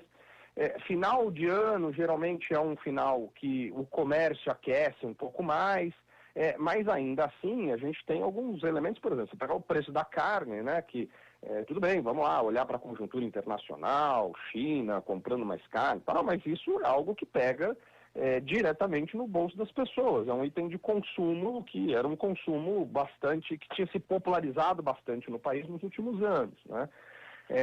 E esse atual patamar dos preços, preço dos combustíveis, enfim, tudo isso vai pressionando a capacidade de consumo das famílias. Isso sem falar nos efeitos das precarizações, né? Quer dizer, a gente tem impactos de mudanças estruturais, que aí vamos pegar desde a reforma trabalhista ainda no governo Temer, até as reformas que estão sendo agora tocadas pelo Congresso, como a reforma da Previdência, que são mudanças estruturais que não produzem efeito imediato no curtíssimo prazo, mas elas vão produzindo efeitos de piora na qualidade de vida do trabalhador, que são de mais médio prazo. Quer dizer, então, o que eu estou dizendo é o seguinte, a gente já está chegando no final do ano com um patamar de satisfação bem baixo. Os efeitos dessas mudanças mais estruturantes, elas tendem a produzir, com o derretimento desses direitos, efeitos negativos de mais médio prazo, né? Então, a precarização do trabalho é algo que já está aí, quer dizer, a gente já está sentindo nas ruas as dificuldades que as pessoas estão tendo ao perderem o direito que elas tinham, ou a perder o mínimo de proteção que elas tinham nas suas atividades. E isso, quer dizer, o que a gente tem chamado aí da uberização, né, do trabalho, quer dizer, isso está cada vez mais intenso na economia brasileira. E esses efeitos vão ser efeitos que vão sendo sentidos aí nos próximos anos. Então, se hoje o patamar de aprovação já é bastante baixo, né, quer dizer, a gente tem visto aí que a tendência da curva é uma tendência bastante negativa do ponto de vista do presidente, né, de avaliação do presidente. Se a economia continuar no ritmo que está, com o derretimento desse colchão de proteção social dos trabalhadores, a tendência é um crescimento ainda maior dessa aprovação negativa do governo. Agora, do comportamento que a gente vê da presidência da República, não parece ser algo que o incomoda, né? Quer dizer, ele mantém ali uma postura ainda bastante agressiva, uma lógica de campanha, não assumiu a presidência da República até hoje, né? Quer dizer, quando eu digo não assumiu a presidência da República, não assumiu a postura de um presidente da República, que tem que pacificar as relações, estabelecer acordos com o Congresso, não no sentido de fazer o conchavo de bastidor, mas de fazer a articulação necessária para aprovar determinadas agendas. Me parece que ele acredita e aposta que ele precisa ali de um núcleo duro, mais convicto e coeso, e o que o resto vai se resolver ao longo do tempo, né? Quer dizer, ele não precisaria ter uma aprovação popular para se manter no governo. Me parece que essa é uma aposta que ele tem feito, né? Quer dizer, manter um núcleo duro bolsonarista mobilizado principalmente em redes, né? Porque também a gente assistiu no último ano o fiasco de várias manifestações que essa direita ou extrema-direita chamou nos últimos tempos e que conseguia mobilizar de alguma coisa ali o ânimo de alguns setores. E a gente tem visto que essas mobilizações nesse último ano, né, seja lá para pressionar o Supremo, na questão lá da prisão em segunda instância, quer dizer, essa capacidade de mobilização de rua também foi bastante derretida, né? Quer dizer, o que está sobrando é essa militância virtual, né? Quer dizer, essa manutenção de um clima de disputa muito ainda nas redes. E que a gente sabe que tem ali, essa movimentação, ela é artificial, e artificial no sentido de que ela não é orgânica, né? Você tem um conjunto de pessoas que ainda se mantêm ali bastante ativas e animadas em fazer a defesa desse governo, mas a gente sabe a quantidade de robôs que existe nisso, a quantidade de estratégias artificiais para inflar um pouco esse movimento. Então eu acredito que, assim, somando esses fatores todos, né, de derretimento estrutural de um colchão de proteção, dificuldade da economia de produzir resultados positivos para a vida do trabalhador, e ainda um apoio que tende a ser artificial, acredito que os próximos 3 anos, né, porque aí a gente está avaliando o primeiro ano, mas olhando um pouco para frente, acredito que os próximos 3 anos vão ser 3 anos de muita dificuldade nessa relação da presidência da República com a sua popularidade e a sua capacidade de manter as pessoas ainda, de alguma maneira, ou um grupo ali satisfeito com a sua atuação, ou os insatisfeitos ainda moderados, né? Porque os insatisfeitos ainda não foram às ruas se queixar do governo, também essa é uma verdade, né? Os insatisfeitos ainda não se organizaram. Mas acredito que nos próximos 3 anos, a manter esse cenário, a tendência é que esses insatisfeitos comecem a produzir algo mais orgânico, e produzindo algo mais orgânico, o governo vai enfrentar bastante dificuldades em termos de mobilização, de resistências, de pressão sobre o parlamento, para impedir que a continuidade da sua agenda. Muito bem. Naama Nunes. Vitor, bom dia. Bom dia. Vitor, e ontem, né, o ministro do STF, o Alexandre de Moraes, arquivou 2 representações que pediam a investigação de Bolsonaro e do seu filho Carlos Bolsonaro no caso da morte da vereadora Marielle Franco no Rio de Janeiro. As denúncias apresentadas no STF por parlamentares do PT e também pela Associação Brasileira de Imprensa apontam a suspeita de crime de obstrução da justiça após o Bolsonaro ter declarado publicamente que pegou por meio do seu filho, Carlos Bolsonaro, as gravações. Inclusive, o Carlos Bolsonaro depois ele chegou a divulgar nas redes sociais trechos, né, dessa gravação. E ontem, então, o ministro do STF, o Alexandre de Moraes, arquivou esse pedido de investigação. Como é que você avalia isso, Vitor? A gente já tem, né, quer dizer, o PGR, né, o Procurador-Geral da República, o Augusto Aras, que pela primeira vez aí, depois de muitos anos, a gente teve uma indicação que não respeitou a lista tríplice, né, o que mostra que o presidente está mantendo ali algumas instituições de controle sob o seu controle, né? Quer dizer, instituições de controle que deveriam exercer o controle sobre o parlamento, sobre ele mesmo, sobre a presidência, sobre as relações políticas, estão ali sob a sua tutela. O Augusto Aras já tinha indicado um caminho de que, olha, isso não era fato importante a ser investigado, já tinha indicado ali a necessidade de arquivamento. E ontem, numa decisão ali monocrática, o ministro Alexandre de Moraes arquivou definitivamente essa queixa-crime. Agora, a gente tem aí um exemplo muito claro de como as instituições de investigação, porque, veja, quando a gente, na eleição do Bolsonaro, a gente teve esse movimento bastante forte de um grupo de pessoas acreditando que, de fato, ali nós teríamos alguém que faria o combate, né, efetivo, decisivo, contra a corrupção, né, o controle sobre as instituições. E o que a gente tem visto é alguém que tem aparelhado o sistema de justiça e o sistema de controle, seja via Ministério da Justiça, com a atuação do Sérgio Moro, né, que o Sérgio Moro tem se comportado como um advogado da família do presidente, não só do presidente, né, colocando as instituições, como Polícia Federal, todas atuando em favor dos interesses da família Bolsonaro. A gente tem também as instituições de controle, como o STF, bastante, e o Ministério Público, bastante tutelados aí pelos interesses familiares. Fica a dúvida, né? Quer dizer, a gente olha para aquele momento, a gente olha para aquela ação do filho do Bolsonaro, né, do Carlos Bolsonaro, tendo acesso às gravações antes da polícia. A gente vê aquele momento e ficam muitas perguntas e muitas dúvidas sobre a relação dessa família com os assassinos da Marielle. Quer dizer, o assassinato da Marielle, me parece que assim, os atores envolvidos no assassinato da Marielle, me parece que já estão bastante claros, né? Quer dizer, o envolvimento da milícia, o envolvimento de alguns nomes importantes nas milícias, e todos esses nomes, sem exceção, têm relações bastante íntimas com a família Bolsonaro, sempre tiveram relações bastante íntimas com a família Bolsonaro.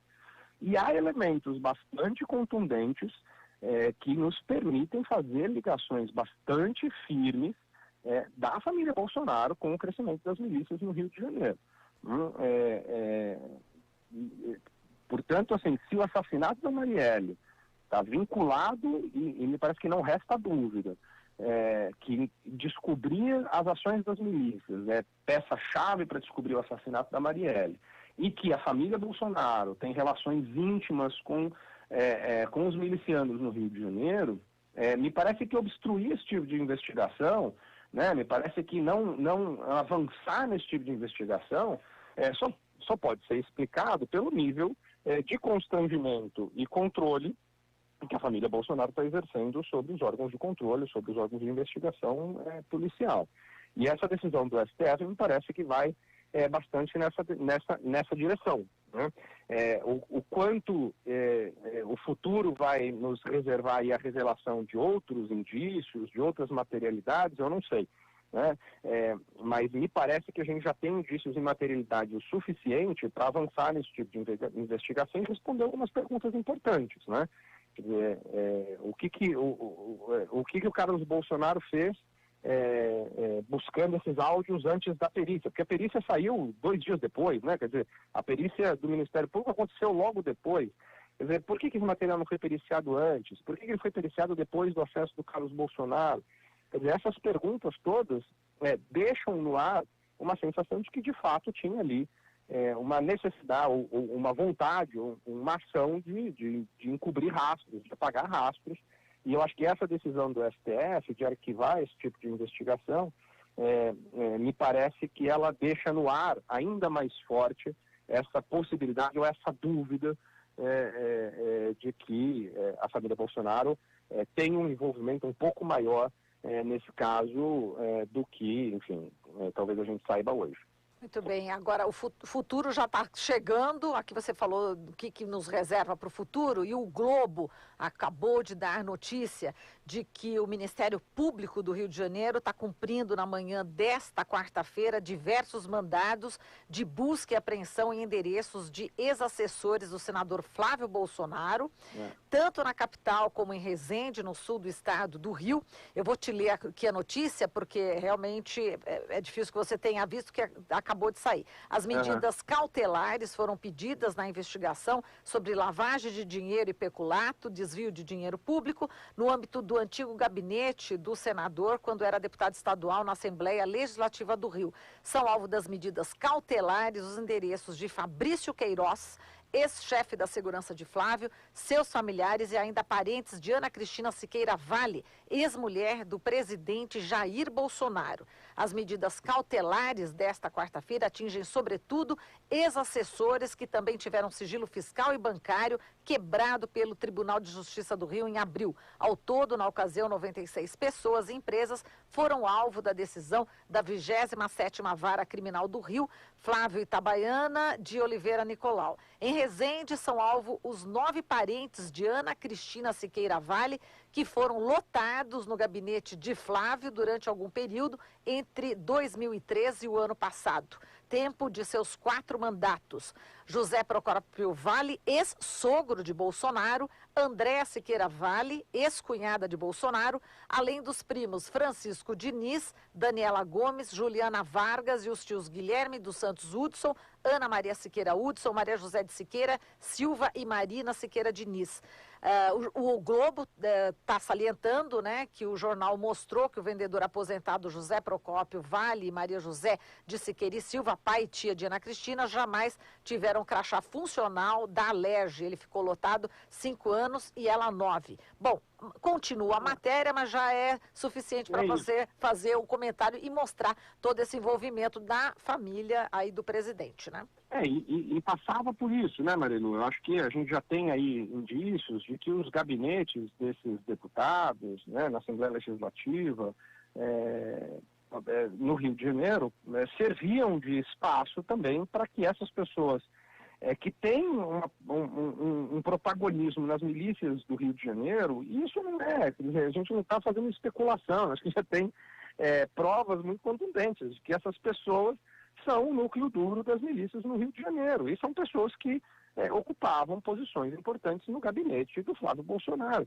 Quer dizer, não precisa nem muita investigação para mostrar que a relação ali é umbilical, né, da família Bolsonaro com as milícias no Rio. E aí você tem várias histórias, né, de medalhas que foram concedidas a milicianos, de fotos tiradas em momentos íntimos com milicianos. Quer dizer, você tem provas já muito contundentes da relação da família com os milicianos. A questão é saber o seguinte, dessa relação com os milicianos, quais crimes podem ser imputados ou que tiveram a participação ou envolvimento da família Bolsonaro. A relação da família Bolsonaro com as milícias não resta dúvida, não precisa de investigação, quer dizer, isso está aí, está claro, né? Agora, quais os crimes que decorreram daí, né? Quais os crimes que foram cometidos a partir daí é que a gente precisa aprofundar, porque aparentemente essa relação da família Bolsonaro com a milícia ainda não produziu o estarrecimento que a gente imaginava que deveria produzir, né? Porque eu imagino que isso em tempos atrás a gente visse uma relação de um crime organizado, né? Porque a gente fala de milícia, parece que a gente está falando de um grupo legal, né? Quer dizer, de um grupo que tem aí uma atuação prevista em lei, legal nesse sentido, né? A gente está falando de crime, né? A gente está falando assim, é outra faceta do traficante, né? Quer dizer, e é o pior, né? Quer dizer, é a relação do crime dentro do próprio Estado, formado dentro das forças de segurança pública. Quer dizer, a gente está falando de um movimento criminoso, de um grupo de criminosos. E a relação desse grupo de criminosos com a família Bolsonaro, os indícios, os dados, as informações são muito contundentes. A gente está falando assim, uma das pessoas é a esposa do presidente da República, né? Quer dizer, a gente está falando aí de questões que me parecem que ainda estão na superfície, né? Quer dizer, eu acho que há ainda muitos dados e informações que a gente desconhece e que merecem uma investigação mais profunda, porque não é possível que a gente vá conviver com esse tipo de relação e achar que ela é natural, que é assim mesmo, né? Quer dizer, tinha lá uma relação com um grupo do Rio de Janeiro. Não era com um grupo no Rio de Janeiro, era com criminosos no Rio de Janeiro que ainda atuam, né? Que ainda tem força, que tem força política, que tem força econômica, que são envolvidos com tráfico de drogas, são envolvidos com outros tipos de crimes menores, né, comparados com tráfico de drogas, mas são envolvidos com uma quantidade bastante diversa de crimes praticados contra cidadãos, né, contra a comunidade onde eles atuam, né. Vamos esperar aí, então, ver essa notícia da ação do Ministério Público do Rio de Janeiro, para ver se temos aí mais informações ou mais indícios, porque essa história me parece que ainda está no começo. Exato. Agora, ainda falando do PSL, né, 26 deputados, né, estão argumentando aí justa causa, estão pedindo para o TSE a desfiliação do PSL, eles querem ir para a Aliança do Brasil, partido do Jair Bolsonaro. Agora, cabe esse justa causa? São algumas situações em que isso é possível. Eles se enquadram nessa questão de justa causa para não perderem o mandato, Vitor? Esse é mais um elemento para mostrar a desestruturação da relação político-partidária que o presidente da República tem promovido, né? Essa tensão que ele produziu com o seu próprio partido. E essa decisão de deixar o PSL e fundar um novo partido, né, que ainda não existe, né? A gente está dando de barato também, que ele já fundou um partido, mas não fundou, porque o partido não existe, né? Ainda tem a proposta, tá toda a discussão de como pode ou não pode criar esse partido, mas esses parlamentares, eles estão, na realidade, produzindo aí uma espécie de proteção, estão produzindo aí uma espécie de defesa prévia para que não sejam caçados posteriormente, porque a gente já tem há algum tempo no Brasil consolidado a ideia de que os mandatos pertencem aos partidos, né?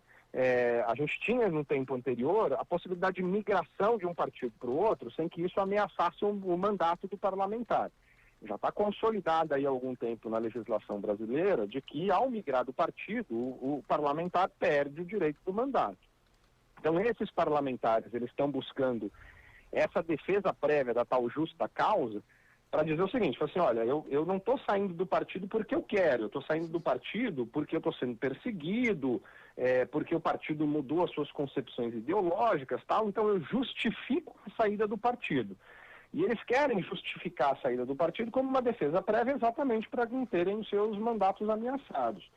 Agora, dizer se isso se configura agora ou não, eu acho que nesse momento a gente não tem ainda como medir o comportamento do TSE a esse respeito, porque certamente essa questão vai chegar na Justiça Eleitoral, né, esses julgamentos e esse processo de consolidação do novo partido vai produzir decisões que vão ser muito importantes para a gente ver como que esse governo vai se estabilizar do ponto de vista político-partidário, mas eu acho que se o TSE decidir que esses 26 parlamentares, dentre eles um filho do presidente da República, né, perca o Eduardo Bolsonaro, né, perca o mandato, vai ser uma decisão extremamente impactante, né?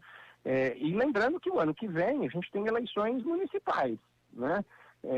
Então essas eleições municipais, o crucial vai ser como os partidos políticos vão fazer a distribuição dos recursos para garantir o financiamento das campanhas desses parlamentares que têm interesses nas relações políticas municipais. Esses parlamentares hoje já estão numa situação bastante difícil, né? Quer dizer, acho que uma parte aí aposta que a sua base não depende um pouco dessas ações partidárias, acho que tem uma base ainda que se sustenta por meios mais efêmeros, né, não orgânicos, então youtubers, internet, grupos de WhatsApp, sobrenome, eu acho que ainda apostam de que o apoio se dá por essa base muito efêmera. Mas eu, de fato, aposto aí, Marilu, que o que a gente assistiu em 2018 na eleição presidencial e nesse nível de renovação do parlamento, com deputados neófitos, que tinham atuação nada orgânica. Quando digo atuação nada orgânica, eu estou dizendo o seguinte: gente que nunca atuou em organização da sociedade civil, em sindicato, em movimento de base, quer dizer, que não tem trajetória de ação política, né? Mas que surgiram por um contexto em que o eleitor brasileiro apontava por uma mudança radical, até de forma irresponsável, mas que queria ver tudo mudar. Esses parlamentares que não têm essa base orgânica, não têm história de mobilização e que ganharam repercussão só por conta desses novos meios digitais, minha aposta, e aí é aposta mesmo no sentido de que posso estar equivocado, mas a minha aposta é que esse momento de 2018 no Brasil é um cometa Halley, né? Ou seja, dificilmente ele se repete nas próximas eleições. É claro que as redes sociais, internet, WhatsApp, Facebook, essas coisas todas vieram para ficar. Mas o cometa Halley que eu estou dizendo aqui é ter um efeito tão devastador na política brasileira, de políticos que não tinham organicidade, de políticos que não tinham qualquer lastro social, lastro político para se eleger. E boa parte desses deputados que hoje estão sendo lá reclamando para sair do PSL e ingressar em outros, no Aliança, me parece que são políticos que têm essa trajetória não orgânica, né? Então a sobrevivência desses parlamentares me parece que está em jogo, né? E é por isso que querem ali se proteger um pouco do PSL, se proteger ali no TSE, para que o PSL não casse os seus mandatos, porque eles sabem que a sua sobrevivência, eles ainda acreditam que a sobrevivência deles depende desse lastro que as redes sociais deram a eles. Mas eu acho que cada vez mais eles estão sentindo que a vida política partidária define um pouco a sobrevivência dos parlamentares, né? A vida na estrutura político-partidária ela é fundamental para o parlamentar traçar os seus próximos passos, suas estratégias, possibilidade de reeleição daqui a 4 anos. Então, acho que é tudo isso que está em jogo aí.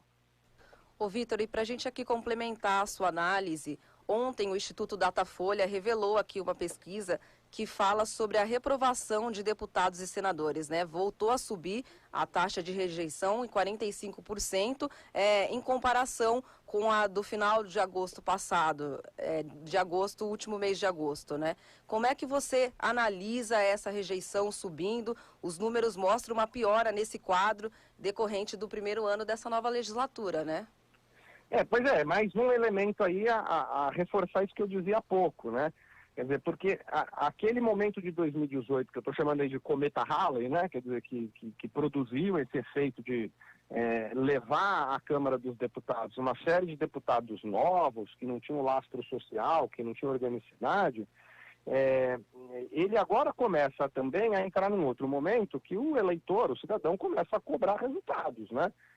A gente teve um recorde histórico, né, uma mudança histórica de renovação no parlamento brasileiro, que já é um parlamento que se renova a cada 4 anos, em patamares bastante elevados. Mas as eleições de 2018 produziram uma mudança ainda mais radical. Na cabeça do eleitor, mudar significava produzir algo positivo. E no caso de eleições parlamentares, não me parece haver nenhuma afirmação mais falsa ou frágil do que essa, né? Quer dizer, renovar do ponto de vista do parlamento, com a ideia de que eu vou colocar lá quem nunca esteve, né? Vou dar oportunidades lá para quem nunca esteve, é desconhecer por completo a lógica de funcionamento do parlamento. É preciso, para o parlamentar, ter experiência política, né? E ter experiência política não é necessariamente ter experiência político-parlamentar, né? Quer dizer, ter experiência política é isso que eu estou chamando aí de lastro social, é ter trajetória, é ter base sólida, né? E esses deputados novos apareceram geralmente em bases muito gasosas, né? Em bases muito pouco orgânicas. E surfaram um pouco nessa expectativa altamente elevada do eleitor de que essas pessoas sem trajetória, sem organicidade, vão produzir a grande mudança e a revolução no funcionamento do sistema político brasileiro. É uma crença sem base, né? É quase um ato de fé, né? Agora, esse ato de fé, ele começa a se deparar com elementos concretos da realidade. A economia se fragilizando, o parlamento votando para derrubar direitos e garantias já estabelecidas. Então, Previdência foi aprovada pelo parlamento esse ano.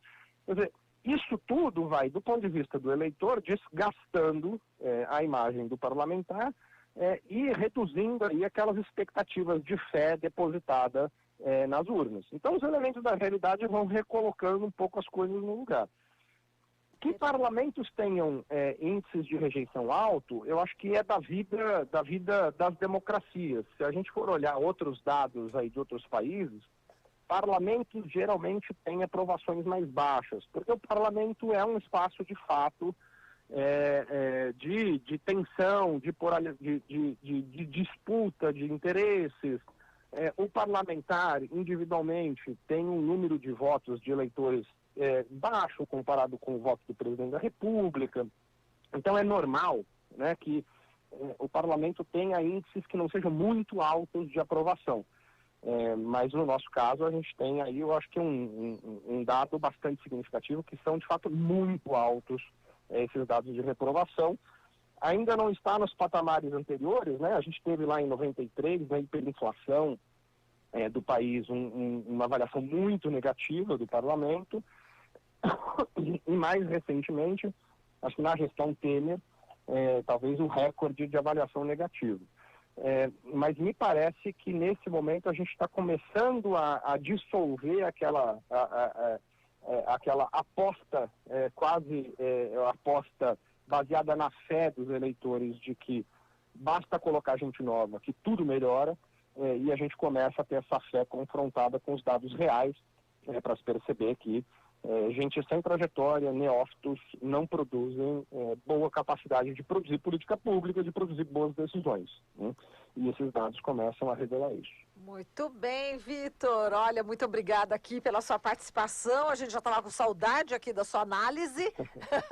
Muito obrigada. Como diz meu amigo Vitor Marchetti, de tédio não morreremos, né? Definitivamente, cada vez menos. Tá certo, Vitor. Olha, um grande abraço para você, hein? Até mais. Grande abraço. Obrigado. Tchau, tchau. Falamos aqui com o Vitor Marchetti, professor e cientista político da Universidade Federal do ABC. Você sintoniza Rádio Brasil Atual.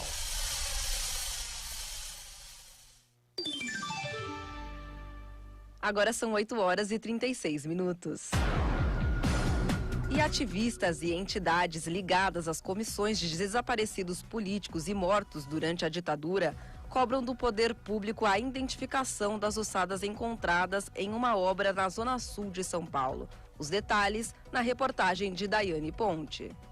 A obra, na Vila Mariana, área nobre de São Paulo, fica próxima à antiga sede do DOI-CODE, órgão do governo militar na ditadura.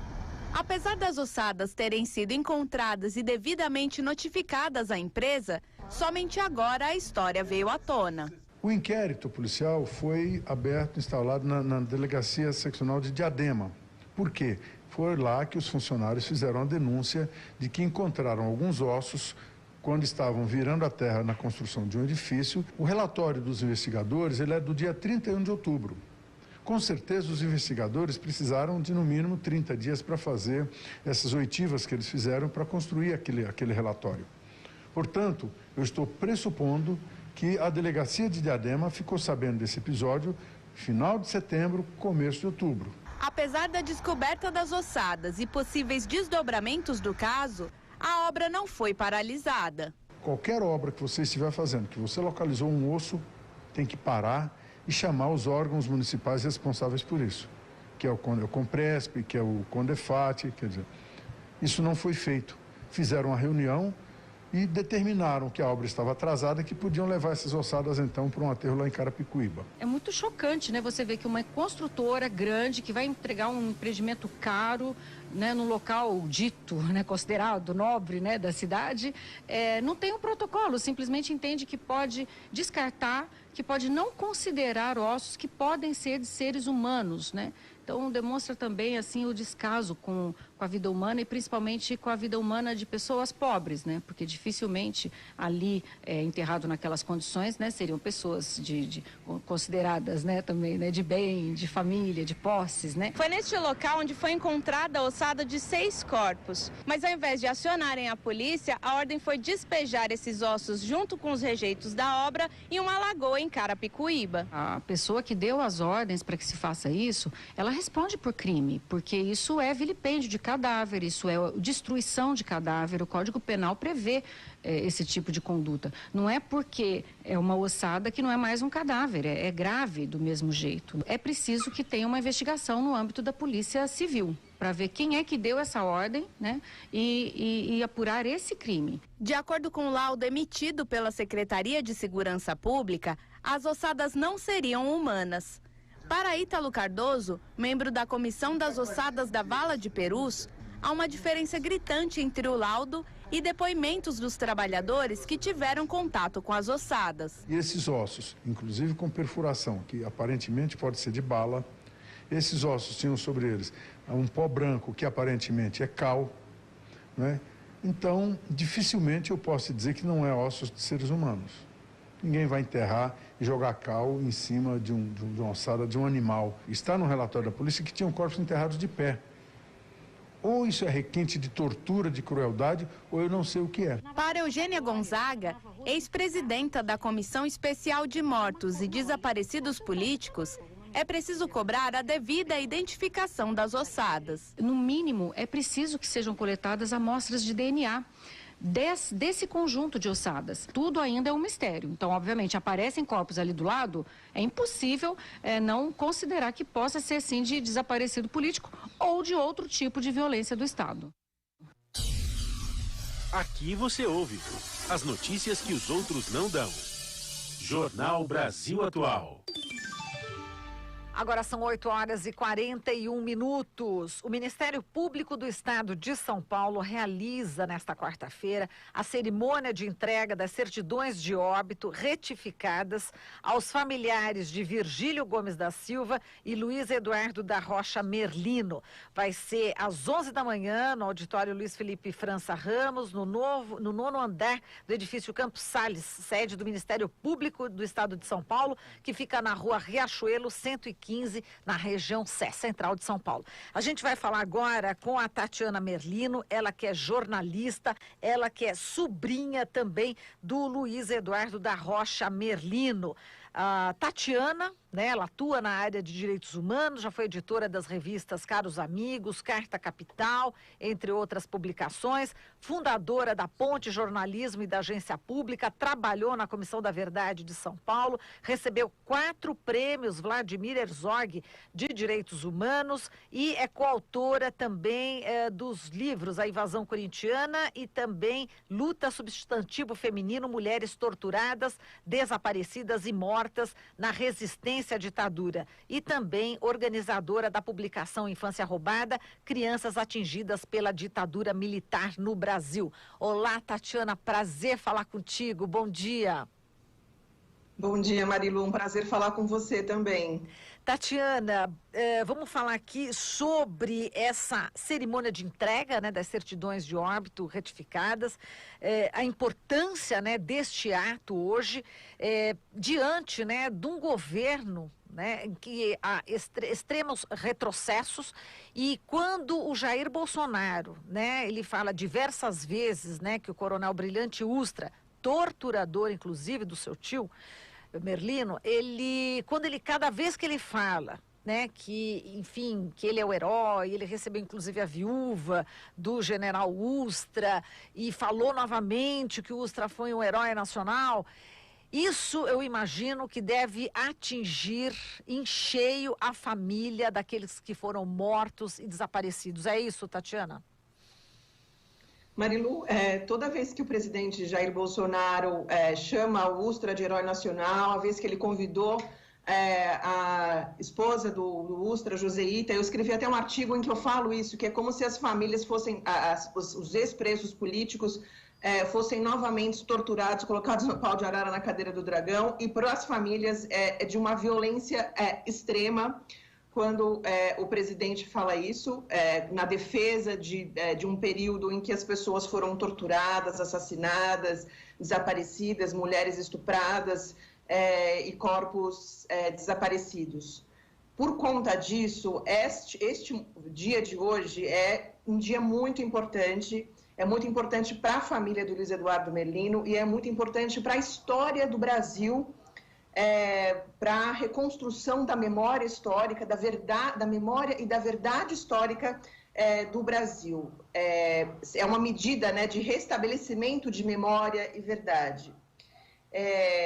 Se você me permitir, eu queria te contar um pouco, né, como é que foi esse processo. A partir de 2017, a Comissão Especial de Mortos e Desaparecidos Políticos, que era presidida pela Procuradora Federal Eugênia Gonzaga, ela abriu a possibilidade, a partir de uma decisão da Comissão Nacional da Verdade, de que familiares de mortos e desaparecidos requeressem com as retificações de atestados de óbito, né?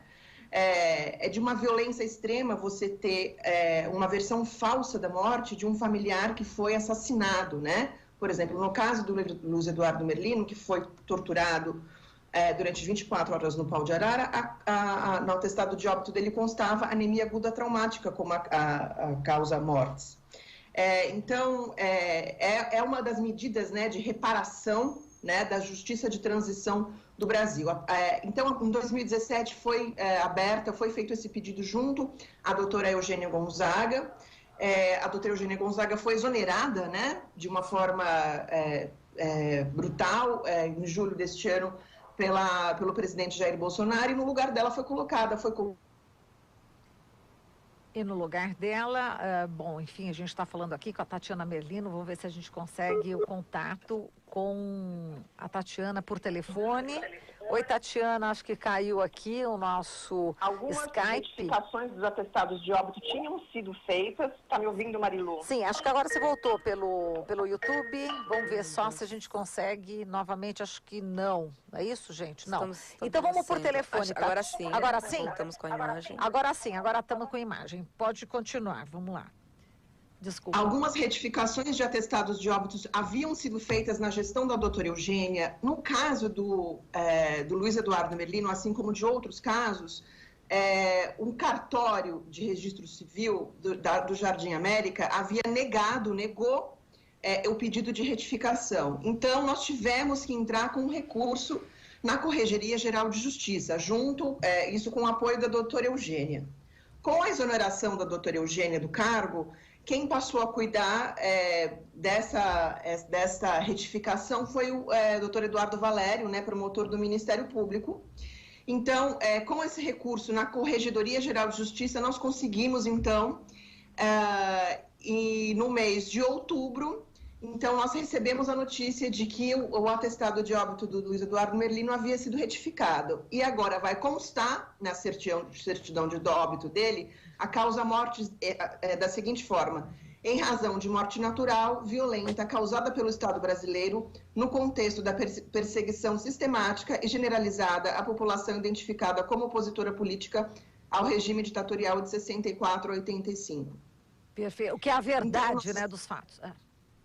Porque é a verdade dos fatos. Então, assim, como eu disse, este momento é muito importante para nós, familiares do Luiz Eduardo Merlino, que lutamos por memória, verdade e justiça desde seu assassinato, né, em 1971, como para a história do Brasil, né, porque hoje a gente vive um momento de extremo retrocesso, uma tentativa muito forte de negacionismo e revisionismo, né, do que aconteceu durante a ditadura militar, desde o período eleitoral e ao longo de todo este ano, nós tivemos muitos retrocessos simbólicos de tentativa de negação, de revisão, como retrocessos também em políticas de reparação a familiares de mortos desaparecidos. Exato. Tatiana, no caso do seu tio, a gente está vendo que na época, né, quando ele foi torturado, parece que uma outra pessoa que também era preso político ouviu algo assim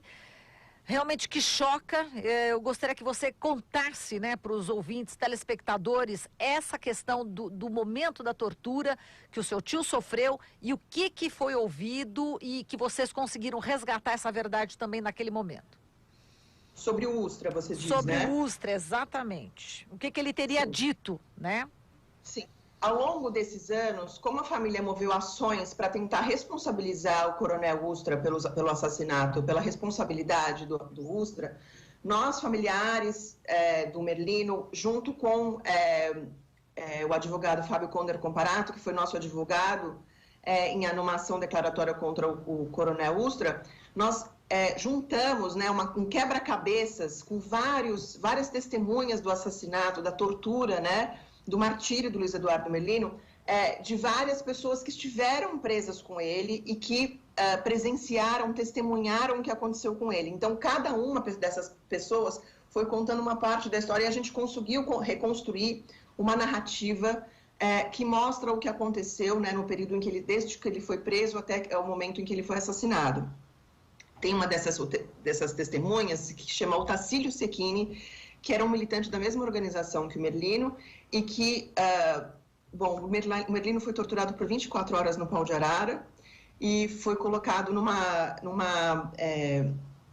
mesa na frente de várias celas. Então, alguns presos conseguiram ver o momento em que ele estava muito machucado, que ele depois, por conta do período que ele ficou no Pau de Arara, as pernas não respondiam, e aí ele foi jogado no porta-malas de um carro e levado para o Hospital do Exército.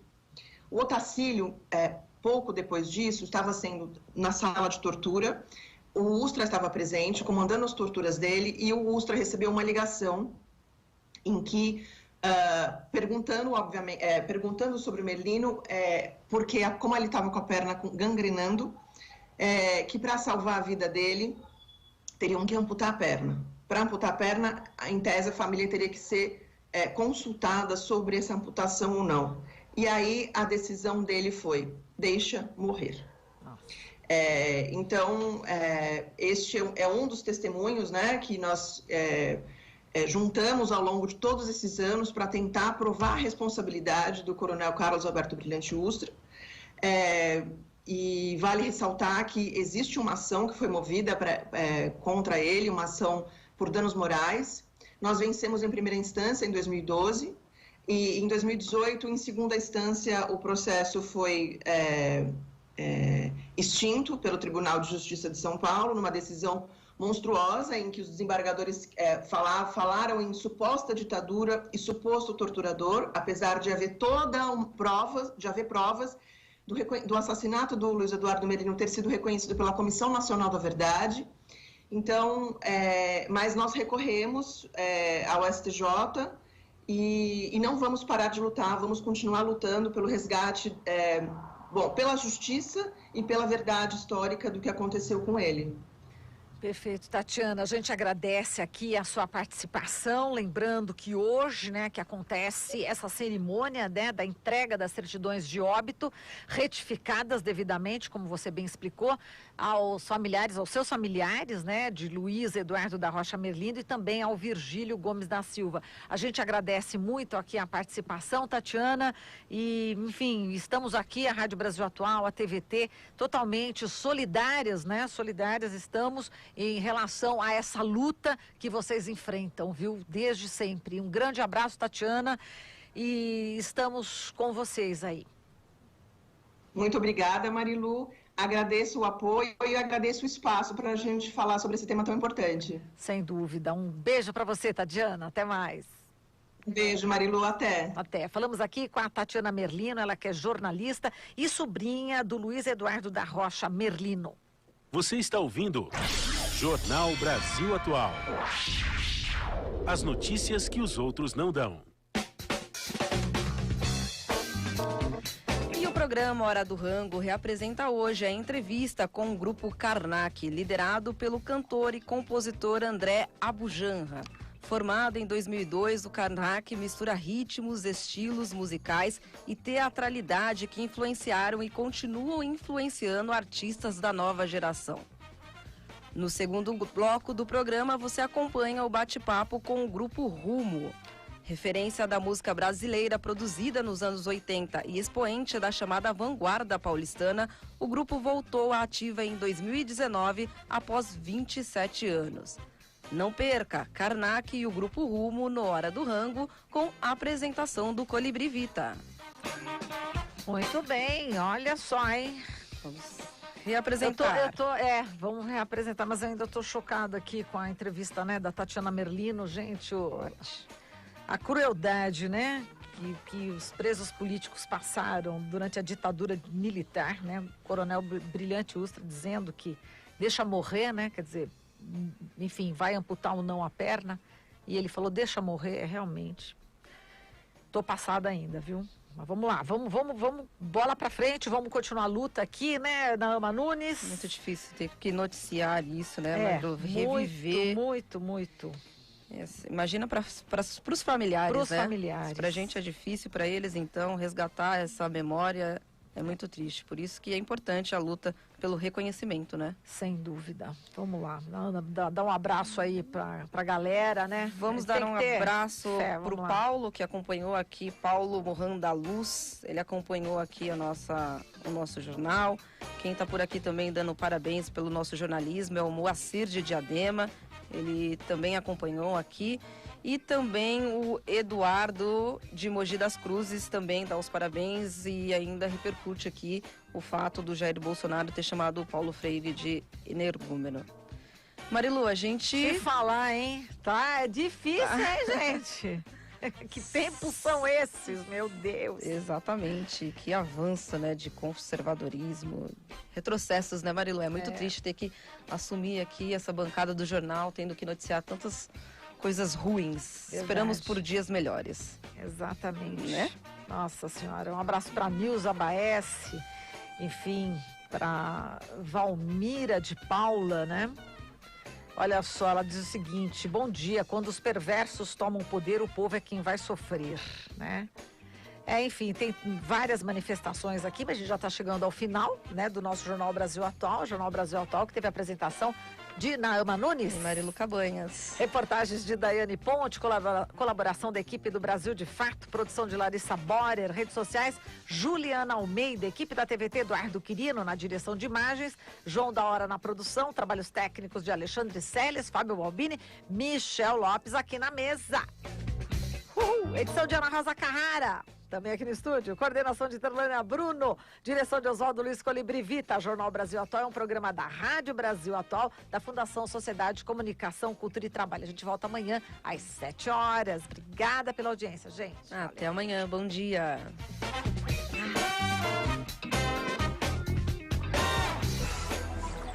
Você acabou de ouvir Jornal Brasil Atual. Movimentos sociais, política, direitos humanos, economia, mundo do trabalho, cultura e prestação de serviço. Jornal Brasil Atual. As notícias que os outros não dão.